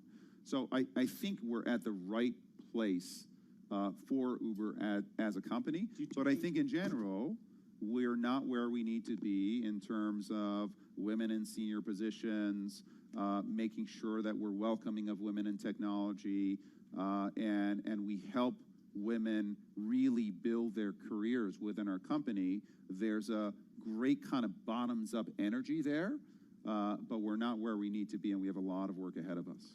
On the issue of, you talked about the top performers, is that looking back, and also I suppose looking forward for many of the people in this room, because there are a lot of people's businesses which have been affected by this. If you had to give lessons to other people who are now looking at this issue, perhaps more seriously than they have done before, is the really bad issue, and I suppose I'm thinking some ways about the media industry in this, is that giving top performers more room for maneuver or whatever than people, or more discretion than people thought? Is that top performers need to be treated the same as everybody else? I think they absolutely need to be held accountable. One of the really valuable lessons that I got early in my life was actually through Jack Welch, and he said, it's very tempting to allow top performers to misbehave in any way, but for me, he was talking about being aligned with the CEO. Sometimes you allow top performers, the tendency is, well, let them get away with some kind of behavior that is not the right behavior because they're so good. And what Jack told me very early on is that it's the top performers who are problematic culturally that are the most dangerous, because they have followership within the company, because people look up to them. So he's like the dumb person who is bad culturally. He's not the problem, because everyone says, well, that's a dumb person, so who cares? It's the smart person who has followership. So it is incredibly important for the top performers to actually be held to account more radically than anyone else, because they're the ones who have followership at the company, and they have to set the example. So for me personally, that has absolutely guided how I've managed. Expedia was a company that had, excellent cultural values, and one of the first things we did at Uber was to go out and reset our cultural values, and we call them norms, because to me, it's not just these values that you put on the wall and kind of people stare at and it's all nice. It's about behavior. And we set out to change behavior at Uber, and I think that the company was thirsting for it, and we are starting on a path, and I believe it's going to be a positive path. An inevitable question, I hope you won't regard it as a cheap shot, but you talked about smart people who have followers throughout a company. I mean, Travis would seem to be the epitome of that sort of figure. Is that, do you think of him as being in that category of people that Jack Welch was talking about? I think, listen, Travis was the CEO of the company, and he had incredible followership, and he was held to account, right? I mean, he's no longer the CEO of the company, and he's a board member. He's a big investor, and so he's absolutely going to play a part on the board. But we've also been very clear as a company that we do have to make a break with the past, with how we behaved as a company.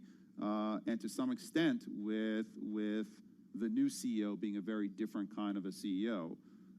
So in the end, you have to be held accountable, and I think that Travis was held accountable, and at this point, he's a board member and a constructive one at that. If you look around the world now, where do you see the next competitors to Uber? You've obviously got Lyft breathing down your neck. Yes. Where else do they come from? Well, I think that as you move into a world of autonomy, the position of the car manufacturers, the position of, for example, Google, who's developing Waymo and Waymo autonomous technology, you're going to get a lot of players interested in the space. And a lot of people think about Uber and ride sharing as a significant enterprise, and it is. But the fact is that we account for less than 1% of miles driven on the road now. When autonomy comes in, that number over the next 10 years is going to be closer, I believe, to 15 to 20%. So because we're not yet a true alternative to car ownership, and I believe that as you bring autonomous and you bring the price of mobility down and make it available to everybody, everywhere, then we become a real alternative to car ownership, and that really opens up the market for us, but it also opens us up to many more competitors. And is Google at the forefront of those competitors at the moment? Google is one of many. I think that they've developed very strong autonomous technology, but what we think, which is exceptional, is having autonomous technology and the network under one roof, which allows us to use autonomous in a very practical way, nearer than you think.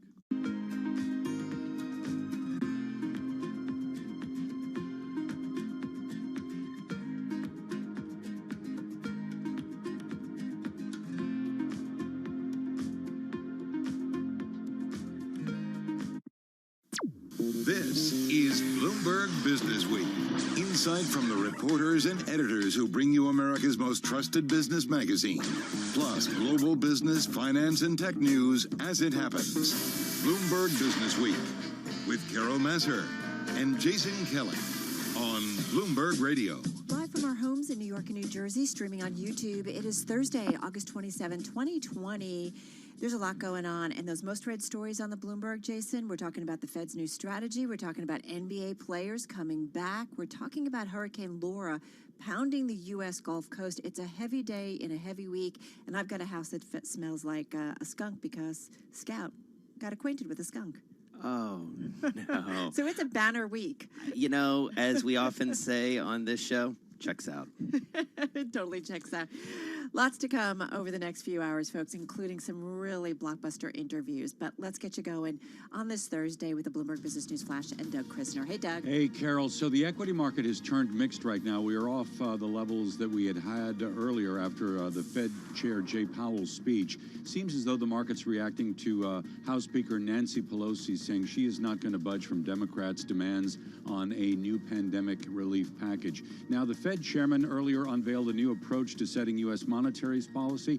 The inclination is to let inflation and employment, so to say, the job market, run a little hot, and this has sent long-term interest rates higher. The 10-year Treasury right now yielding just about 74 basis points. So we're up nearly 5 basis points on the day. This has moved the financial stocks higher. S&P Financials Index up about 1.8%. That's allowing the S&P to extend yesterday's all-time high with a gain of about 0.3%. But the NASDAQ Composite is down 0.2, and the Dow Industrial Average better by about 0.8%. I'm Doug Krisner. That's your Bloomberg Business Flash. All right, Doug, thanks so much. You are listening to Bloomberg Business Week. Well, let's set the Business Week agenda right off the bat here. Michael McKee, international economics and policy correspondent for Bloomberg. He has been a busy guy because it's Jackson Hole Week.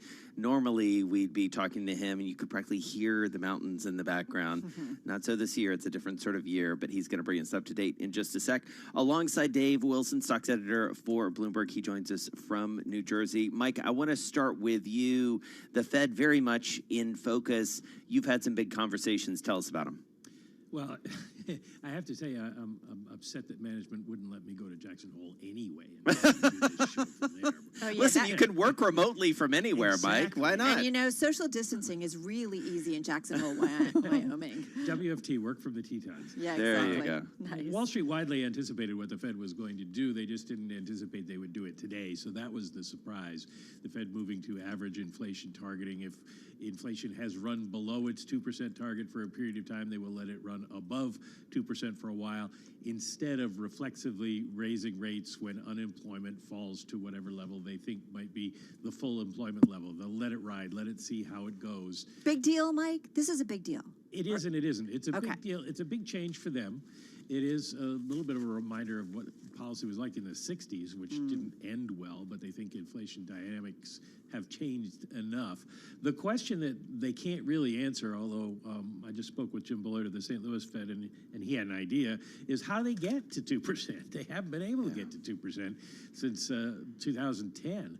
And so it doesn't really matter, this strategy, unless they can get inflation up to the point where it actually takes hold. Now, Bullard says that part of the problem we've seen is that inflation expectations have been so low because they are down near the zero bound that it biases inflation lower.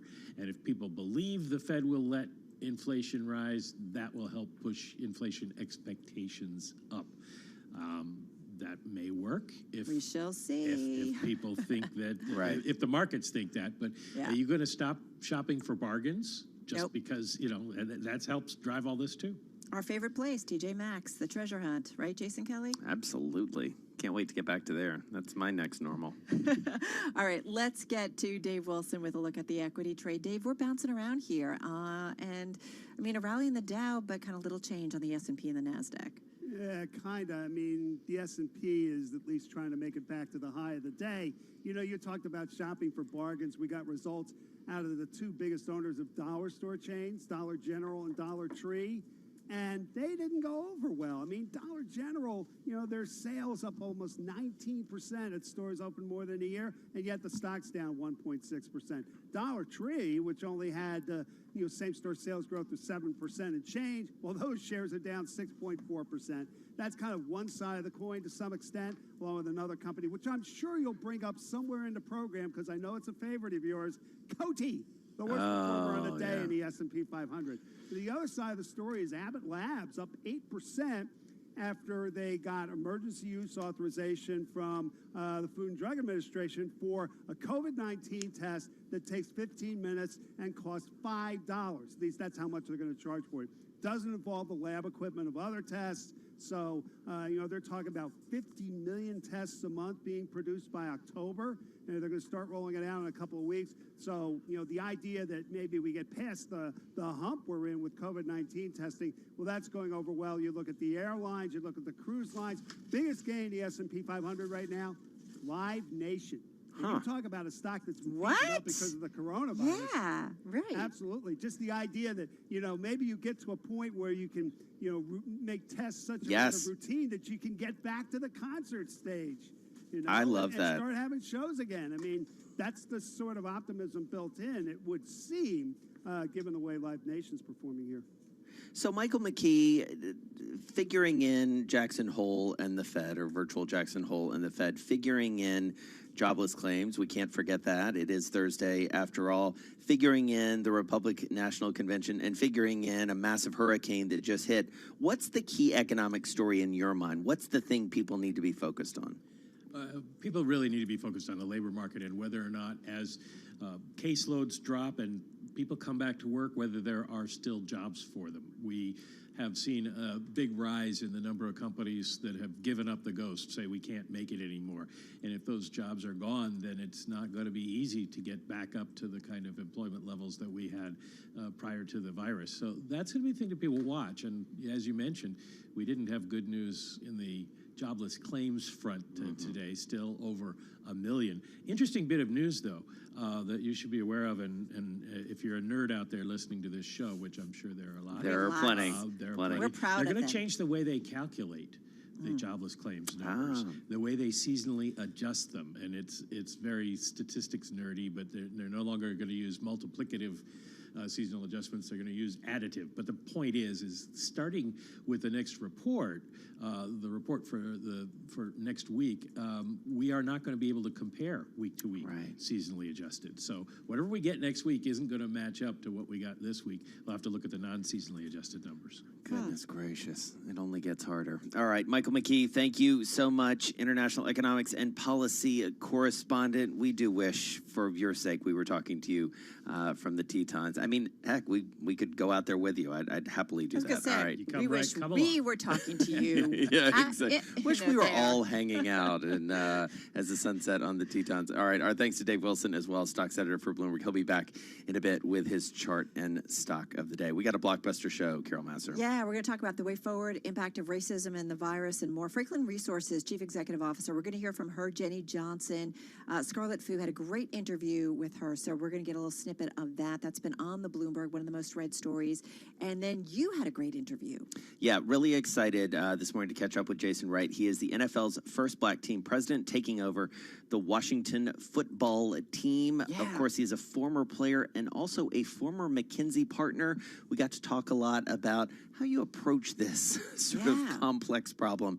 And it is a complex one when it comes to this team, racial injustice, COVID-19, and a really, really, to use a technical term, messed up organization there in Washington. Yeah, no doubt about that. We're also going to talk with Louis Vuitton's menswear artistic director, luxury. This is the well-known name, of course, in the luxury space. So what he has to say about COVID, what he has to say about diversity. So we'll continue that conversation. And then what is the way forward for U.S. growth? Peter Atwater over at William & Mary. We're going to talk about the K-shaped recovery. I love this. You know, talk about nerdiness. Mike just talked about it. I love this part. Long-time listener, first-time guest. We're excited to have him. And then we're going to wrap up the show with Clay Alexander. He's a literal inventor. He invented a light bulb. Now he invented a way to keep your coffee hot. You're going to want to hear this. He's got more big plans. He's such a cool guy. All right, let's head to Nancy Lyons in Washington. She's got world and national headlines. Hey, Nancy. Hey, Jason. One resident of Lake Charles, Louisiana, says it looks like 1,000 tornadoes came through overnight, with some houses totally gone. He's describing the impact of Hurricane Laura after making landfall as a Category 4 hurricane with winds of 150 miles an hour. Louisiana Governor John Bel Edwards says search and rescue teams are out there. About 400 boats and high water vehicles. They're all moving into the Lake Charles area now, but also we're going to have to do some of this work, search and rescue, all the way up the west side of the state. Laura is now moving north toward Arkansas. President Trump will be wrapping up the Republican National Convention by accepting the party's nomination tonight for president. Mark Short, chief of staff to Vice President Mike Pence, was asked if the president should cancel those plans in light of Hurricane Laura hitting Louisiana and Texas. Short says he's going ahead with the speech and will address the hurricane in his remarks. Last night, the president had an opportunity to speak to the governors there. The vice president, before his remark, got an update from the FEMA administrator, Pete Gaynor, who's on the ground there, and the president will be getting more updates throughout the day. Trump tonight is also expected to defend his handling of the coronavirus and argue he's the best steward of an economic recovery. Figuring out if your car is under a recall just got easier. The U.S. government's road safety agency is offering a smartphone app that will alert drivers if their vehicles are recalled. Just key in or scan your 17-digit vehicle ID number, and the app will search the database. Global news 24 hours a day, on air and on Bloomberg Quick Take, powered by more than 2,700 journalists and analysts in more than 120 countries. I'm Nancy Lyons. Cars that can do it all. Wow, yeah, seriously. Well, and, going back to this notion, there's an app for that. Well, one of the things we do like to know, and plays exactly off what we were just talking about, is you want things, you want them quick, you need to know sort of what you can do, what you can't do. You heard Dave Wilson mention this, talking about Abbott, the shares surging on the FDA giving emergency clearance to a 15-minute, $5 COVID test. This is huge. This is huge, and especially if it really, really works well. I mean, stock's up about 8.3%, as Dave mentioned.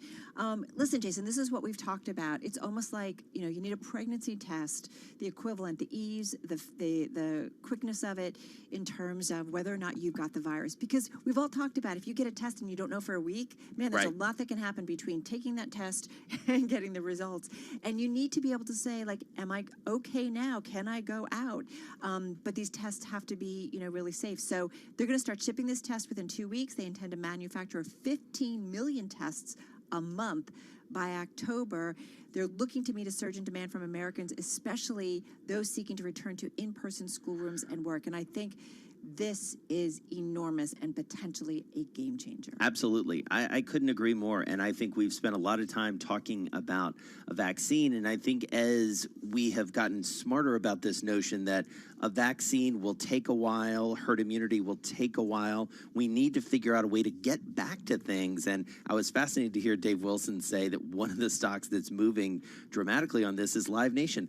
I would love to go back to a concert. There is no question that if I was going to a show, I would absolutely take a rapid test, put it on my phone, show it at the door, and then rock and roll. Well, speaking of putting it on your phone, they're launching, Abbott is, a mobile app called Navica. It's going to be connected to the test, giving users an electronic record of their coronavirus status. So think about that. I mean, this is, when we talk about stresses and disruptions and crises, making changes in our society, this would be very dramatic, and think about so many other things that would be You changed could do this- maybe as a result of this. Do this before you go to a dinner party, right? Yeah, everything, a dinner party or whatever, or go to school.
Markets, headlines, and breaking news 24 hours a day at Bloomberg.com, the Bloomberg Business app, and at Bloomberg Quick Take.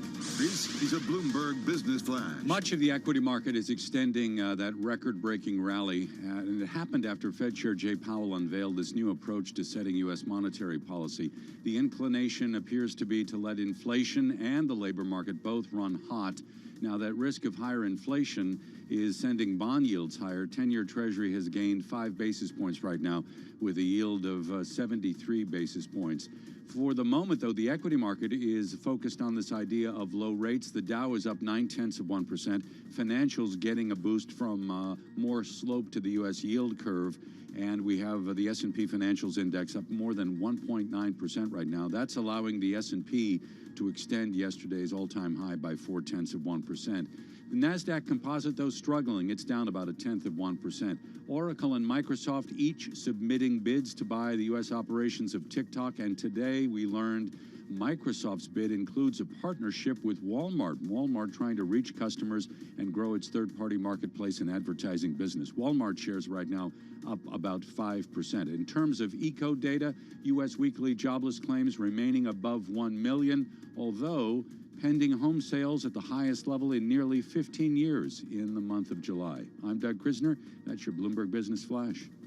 All right, Doug, thank you so much. You are listening to Bloomberg Business Week. Jason Kelly, Carol Masser here with you on a Thursday afternoon. A lot going on, and a lot going on when it relates to the virus. We have to keep track of this. We just talked about testing, but there's so many issues around this that we need to explore. We're happy to have with us Dr. Tangela Purnell, Associate Director of Johns Hopkins Urban Health Institute, joining us on the phone from Baltimore. Of course, part of the Johns Hopkins family is the Bloomberg School of Public Health, and that is supported by Mike Bloomberg, the founder of Bloomberg Philanthropies, and Bloomberg LP, the parent of this radio station. Dr. Purnell, really nice to have you with us. And listen, we talk about the virus every day, 19 different ways, because we have to. It has invaded all of our lives, whether we've been directly touched by it or whether we've been fortunate enough to not be directly touched by it, but it's affecting all of our worlds. And one of the things that we have really come to learn is that it does not affect everyone in the same way, and so much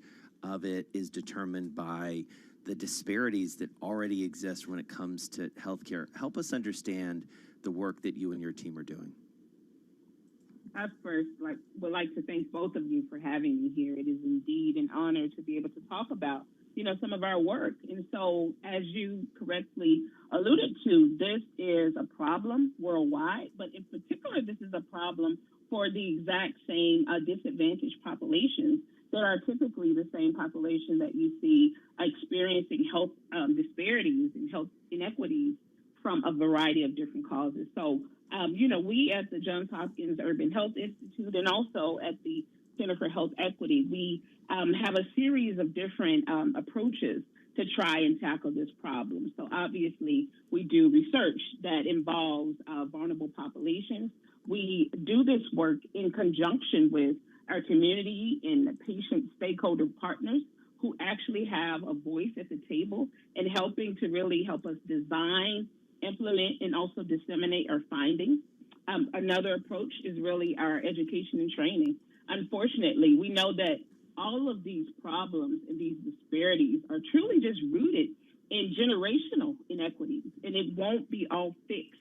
Unfortunately, it doesn't appear that it will all be fixed in one generation. And so another thing that we really focus on is really training the next generation of health equity researchers or public health practitioners so that we can make sure that this work continues so that the gains that we achieve, we'll also be able to keep those gains. Dr. Purnell, I think we wonder too, it's interesting. One of the stories we're focusing on, Jason and I were just talking about it, that, Abbott coming out and saying they've got, a 15-minute test for the virus and getting ready to ramp it up, right? And we've talked about how we need to have systems in place that help us get control of the virus for everyone. And I do wonder, we've had lots of conversations, certainly because of this pandemic, about the inequalities in terms of access to healthcare and good healthcare among different communities.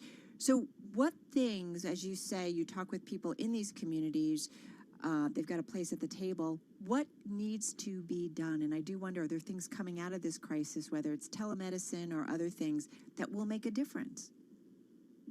Absolutely. So I think that, this answer is twofold. So first of all, in terms of access to testing, you're absolutely right, in saying that we know that there's not equal access. And in particular, even as we get these advances in technology, for example, rapid testing, we also know that the dissemination of this is not equal among different communities, in particular the communities that were already disadvantaged. So I think that one of the things that we need to keep in mind is that as we are trying novel approaches to really get this virus under control, we have to think about, well, what are the structural barriers to people who are living, for example, in neighborhoods that don't have easy access to testing? We need to think about things like not necessarily requiring cars. Think about at the beginning of this, many people had to have a car to drive up to get tested. We need to think about things like, are people able to get tested as they are asymptomatic? Are people able to get tested without a physician prescription? So all of these things could really be a barrier to people who are already disadvantaged by this system. And then, in terms of thinking about longer term, what we need to do within these communities, I think we really need to take a look at this and realize that COVID-19 is not some magical unicorn that just came out of nowhere and then all of a sudden disproportionately impacted certain groups of people. What it did was really open our eyes to the fact, more mainstream, that there are pockets of society who have not been properly taken care of by society.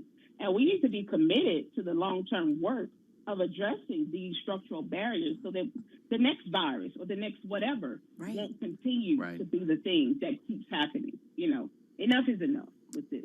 Right. Well, I agree. A lot has been laid bare, and we really appreciate the work that you are doing. And, here's hoping that as it has been laid bare and we all become more focused on it, we'll be working towards some real solutions. Thank you so much, Dr. Tangela Purnell, Associate Director at the Johns Hopkins Urban Health Institute, joining us on the phone from Baltimore.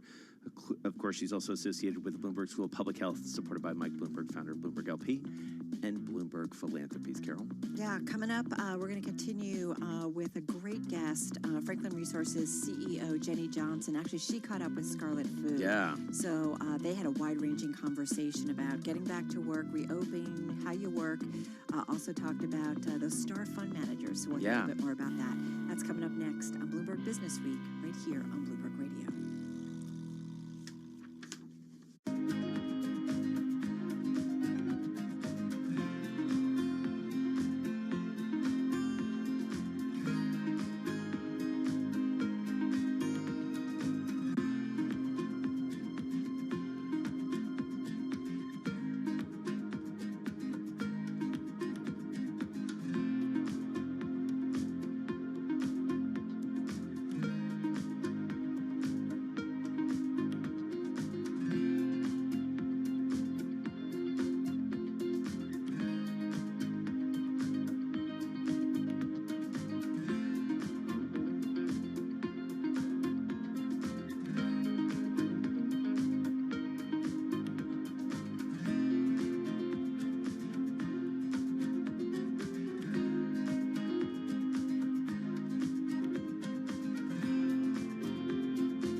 Broadcasting live to New York, Bloomberg 1130. To Washington, D.C., Bloomberg 99.1. To Boston, Bloomberg 106.1. To San Francisco, Bloomberg 960. To the country, Sirius XM Channel 119. And around the globe, the Bloomberg Business app and BloombergRadio.com. This is Bloomberg Business Week.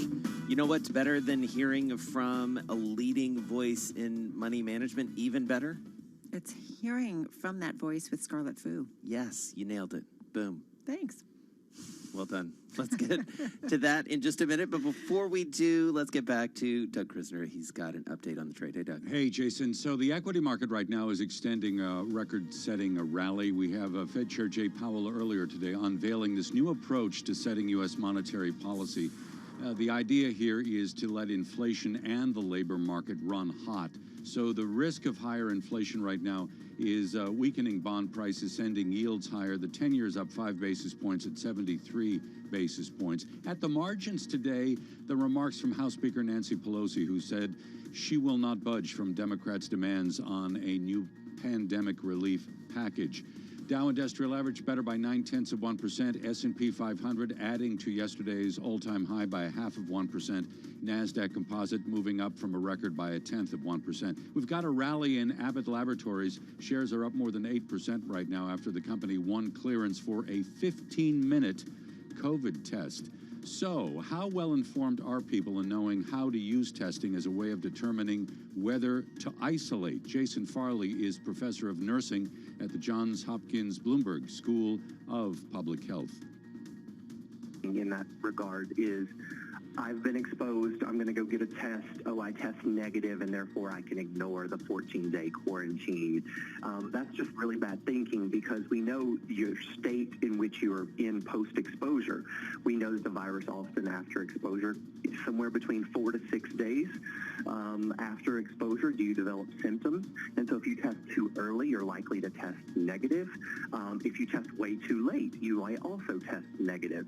So it really depends on where you are in that spectrum of infection. Now, if you're testing too late and you're already recovered, then that's one thing. But if you're testing too early, you may not yet have symptoms. You may not actually have enough virus to test positive.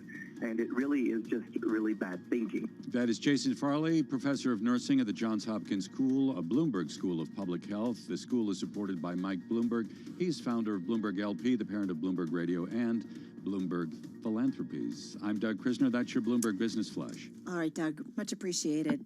So in a Bloomberg Front Row interview, Franklin Resources CEO Jenny Johnson caught up with Bloomberg TV's chief market correspondent and editor, Scarlett Fu. They talked about a lot of different things, and Scarlett joins us right now in our Bloomberg Interactive Broker studio. Scarlett, truth be told, Jason and I saw this on the terminal, and we're like, we need to have Scarlett on to talk about this. I was like, I need to talk to Jason and Carol about this. Yeah. Well, what a perfect. great Here we interview. So tell us about it. So it was really interesting to sit down with Jenny Johnson. She's the fourth member of her family to run Franklin Templeton, this fund management firm that her grandfather Rupert founded back in 1947. Obviously, fund management has changed a lot since then, and in particular over the last 10, 20 years when passive investments really took off. And so you have these traditional fund management firms really under threat. It's an existential crisis for them because you see a lot of people moving money out of passive active investments into passive index funds, which charge very little in comparison. So we talked about that, but what I really wanted to hear from her, because when I think about Franklin Templeton, I think about Mark Mobius. Totally. Right? I mean, they are synonymous. Yeah. And you don't really hear about individual star fund managers anymore. When was the last time we really talked about someone who is top of the world? It's all about teams, right? Right. So I wanted to get a sense from her why that was. I talked to different analysts, and some suggested that management consultants had gotten in there and told them, you know, you're better off with a team rather than an individual. But what was her perspective? Here's what she told me. You know, I mean, the interesting thing with the star fund manager is that the reality is they were always supported by a large team. I think maybe it was easier for people to connect and maybe from a marketing standpoint, we'd say, oh, it's, you know, X person who's really behind this. But the reality is it was always a team. And so that's one. And then number two, clients get nervous by star managers, if you point one, because then it becomes a succession issue.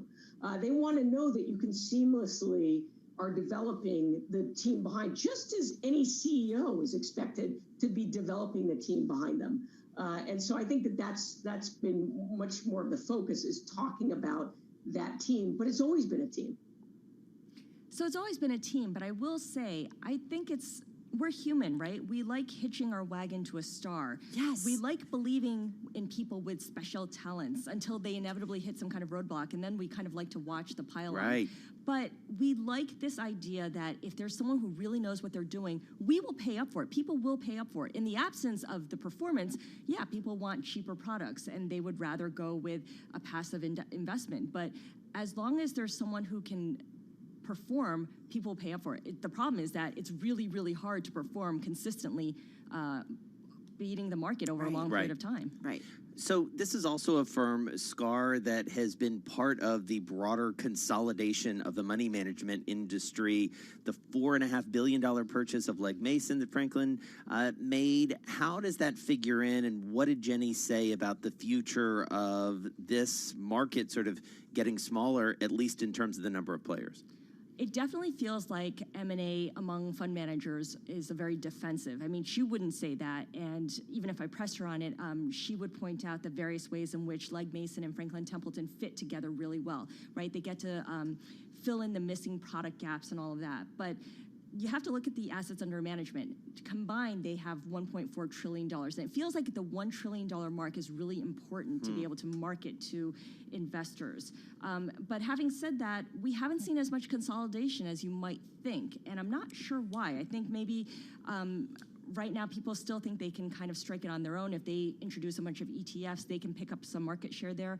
It's not clear. And there is also this sense that at some point active is going to make a comeback, right? The markets will get really volatile and get to a point where stock picking matters. We keep saying that. It just hasn't happened consistently yet. You know what's so funny? My career, which I began, I don't know, more than 20 years ago, 25 years ago, was a mutual fund show. And we constantly wanted to get those star fund managers that, you know, your Peter Lynch's, your so on and so forth. That's what it was all about. And it's just amazing in a relatively short period of time how the thinking about that, thank you, ETFs and index investing, has changed that, Scarlett. Absolutely. And I go back to what the analyst I talked to said about how management consultants got in there and said, you know what, you don't necessarily want to promote a star fund manager because that makes you really vulnerable if they leave or if they start underperforming the market, right? Yeah. I mean, Bill Miller of Legg Mason, he beat the S&P 500 for 15 straight years. Then he had a rough period of time and he was underperforming. He eventually left to form his own hedge fund and he, you know, has done pretty well. But if you align too tightly with one individual, then you go down with him or her. Usually in the U.S., it's him. Okay, so maybe star managers, fund managers, not a big deal, but you are like one of our stars. You're a one star. One of our favorites. So thank you for talking about this. Thank you so much for having me on. Yeah, and everybody should check out that interview because I think you can find it throughout the Bloomberg universe, Bloomberg.com, online, the Bloomberg terminal, and always watch Scarlett Fu over there on Bloomberg TV. Great stuff. Thank you, front Scarlett. row. Thank you. I love it. All right, thanks, Scar. Let's get back to some world and national headlines now. For that, we go down to D.C. That's where we find Nancy Lyons. Hey, Nancy. Hey, Jason. Laura continues to push into Arkansas with tropical storm strength winds. It made landfall overnight as a Category 4 hurricane at Lake Charles, Louisiana. Chuck Watson, a disaster modeler for Enki Research, tells Bloomberg he thinks the storm did about $25 billion in damage, which is less than expected. The storm landed about 20 miles east of where it was originally forecast, which means that the big high-value targets in Port Arthur, Beaumont, the big refineries in that area, it's probably a mess. It's going to take a while to bring them back online, but I doubt they got flooded or had that kind of significant damage. There are 2 known fatalities. A 14-year-old girl and a 68-year-old man each died when trees fell on their homes. President Trump will be giving his acceptance speech tonight, the last night of the GOP convention. He'll be doing it from the White House South Lawn. Tomorrow, activists will gather just blocks away on the National Mall to mark 57 years since the March on Washington led by Martin Luther King Jr. This event is dubbed Commitment March, Get Your Knees Off Our Necks. Its organizer, the Reverend Al Sharpton, tells Dow Jones he hopes it will galvanize Congress into action against police brutality. The march will feature speeches from George Floyd's family, as well as the father of Jacob Blake, the man shot and left paralyzed by police in Kenosha, Wisconsin last weekend. Sharpton says Blake's father was already planning to attend the march, but now he says he wants Blake to tell his son's story. Nathan Hager, Bloomberg Radio. NBA players are apparently moving ahead with their season after postponing several games over racial injustice. Global news 24 hours a day on air and on Bloomberg Quick Take, powered by more than 2,700 journalists and analysts in more than 120 countries. I'm Nancy Lyons. Thank you so much. This is a story. I'm sorry. This is a story where it's like a reminder that the virus, some folks win, some folks lose. Yeah, absolutely. We're talking about UCLA and Under Armour, right? Yeah. It's interesting. So this was meant to be our Business Week Bite of the Day, and I wanted to make sure we didn't get to it. I wanted to make sure that we did. The number we're talking about is $280 million. UCLA, heard of it? They are suing Under Armour. Under Armour, man, they are having a tough time. Yeah. The apparel maker had ended a $280 million sponsorship deal. It was the most lucrative ever in college sports, and Under Armour apparently decided their agreement was too expensive for a troubled company. UCLA accused the company of using the pandemic as an excuse to walk away from a pact it no longer likes, and they are suing for more than $200 million in damages. This was supposed to run through 2032. I just find this wild. I mean, you sign a deal, right? You make a commitment. You're supposed to stick to it. At the same time, if Under Armour is struggling, if I'm a shareholder or whatever, and I'm looking at the company, like they've got to make some decisions. I mean, or what? let's be honest. I mean, one piece of this is, and it feels like this is part of the Under Armour argument is, but you're not playing sports. You know, like sports has been fundamentally changed. UCLA has not been, to my knowledge, one of the schools that's canceling varsity sports and things like that. But if you're not playing sports, you're not bringing in the revenue. But more importantly, from Under Armour's perspective, you're not showcasing their products in many ways. It's sort of like saying, okay, I'm buying a commercial from your network. And you're like, hey, here's the thing. I meant to tell you, I don't have a network anymore. Like I'm not broadcasting on television or radio. So, but then does that mean all, folks that have contract? Like, what does this mean? I know. Where does it end? I don't know. We'll see. I mean, I do think it feels like this could be a precedent setter to some extent in terms of how this plays out in the courts, but we'll see how it goes. It's a fascinating case to watch in many ways, in part because of the staggering size of the deal. Right. And it depends, I guess, what's in the contract. The details. Devil's in the details.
markets, headlines, and breaking news 24 hours a day at Bloomberg.com, the Bloomberg Business app, and at Bloomberg Quick Take. This is a Bloomberg Business Flash. The equity market is trading at record highs right now, at least for the S&P and the NASDAQ. Early today, we had Fed Chair Jay Powell unveiling a new approach to setting U.S. monetary policy. And the idea here is to let both inflation and the labor market run hot. So that idea has pushed bond yields higher, 10-year Treasury now at 74 basis points. So we've got some more slope to the U.S. yield curve, and as a result, financial stocks are benefiting with the S&P Financials Index higher by about 1.9%. Financials leading the Dow higher by more than 0.9%, the S&P better by 0.5%, and the NASDAQ comp holding on to a gain of just about 0.1%. Earlier, House Speaker Nancy Pelosi said she will not budge from Democrats' demands on a new pandemic relief package that may be providing a little bit of downward pressure. In terms of eco data, weekly jobless claims above 1 million. They've been there. They remain there. Pending home sales, though, reached the highest level in 15 years in the month of July. Shares in Beyond Meat rallying by more than 6%. The company's going to sell those plant-based burgers and sausages directly to consumers through a new e-commerce platform. Some dollar strength right now with the Bloomberg Dollar Spot Index rising 0.1%. I'm Doug Krisner. That's your Bloomberg Business Flash. All right, Doug, thank you so much. You are listening to Bloomberg Business Week. Jason Kelly and Carol Masser here with you on a Thursday, and we want to dig into this week's issue because there's a terrific series of stories all about the world of gaming, video games. We've talked about it a lot on this show, but I feel like during the pandemic, everything has changed, and maybe good news for some in this business. Jason Schreier is a tech reporter for Bloomberg. He joins us on the phone from Westchester. Lovely Westchester. I'm here too. Joel Weber, he is the editor of Bloomberg Business Week. He joins us from Massachusetts. All right, J-Dub, set this up for us. You're not a big gamer, are you? I don't see you as a gamer. Well, everybody touches it probably a little bit more than they admit because that's the thing, right? It's like Joel, you're among friends. You know, in the West, we really think about gaming, I think, as being something that's sort of console based. Yes. But obviously, smartphones have really changed that because you pull up a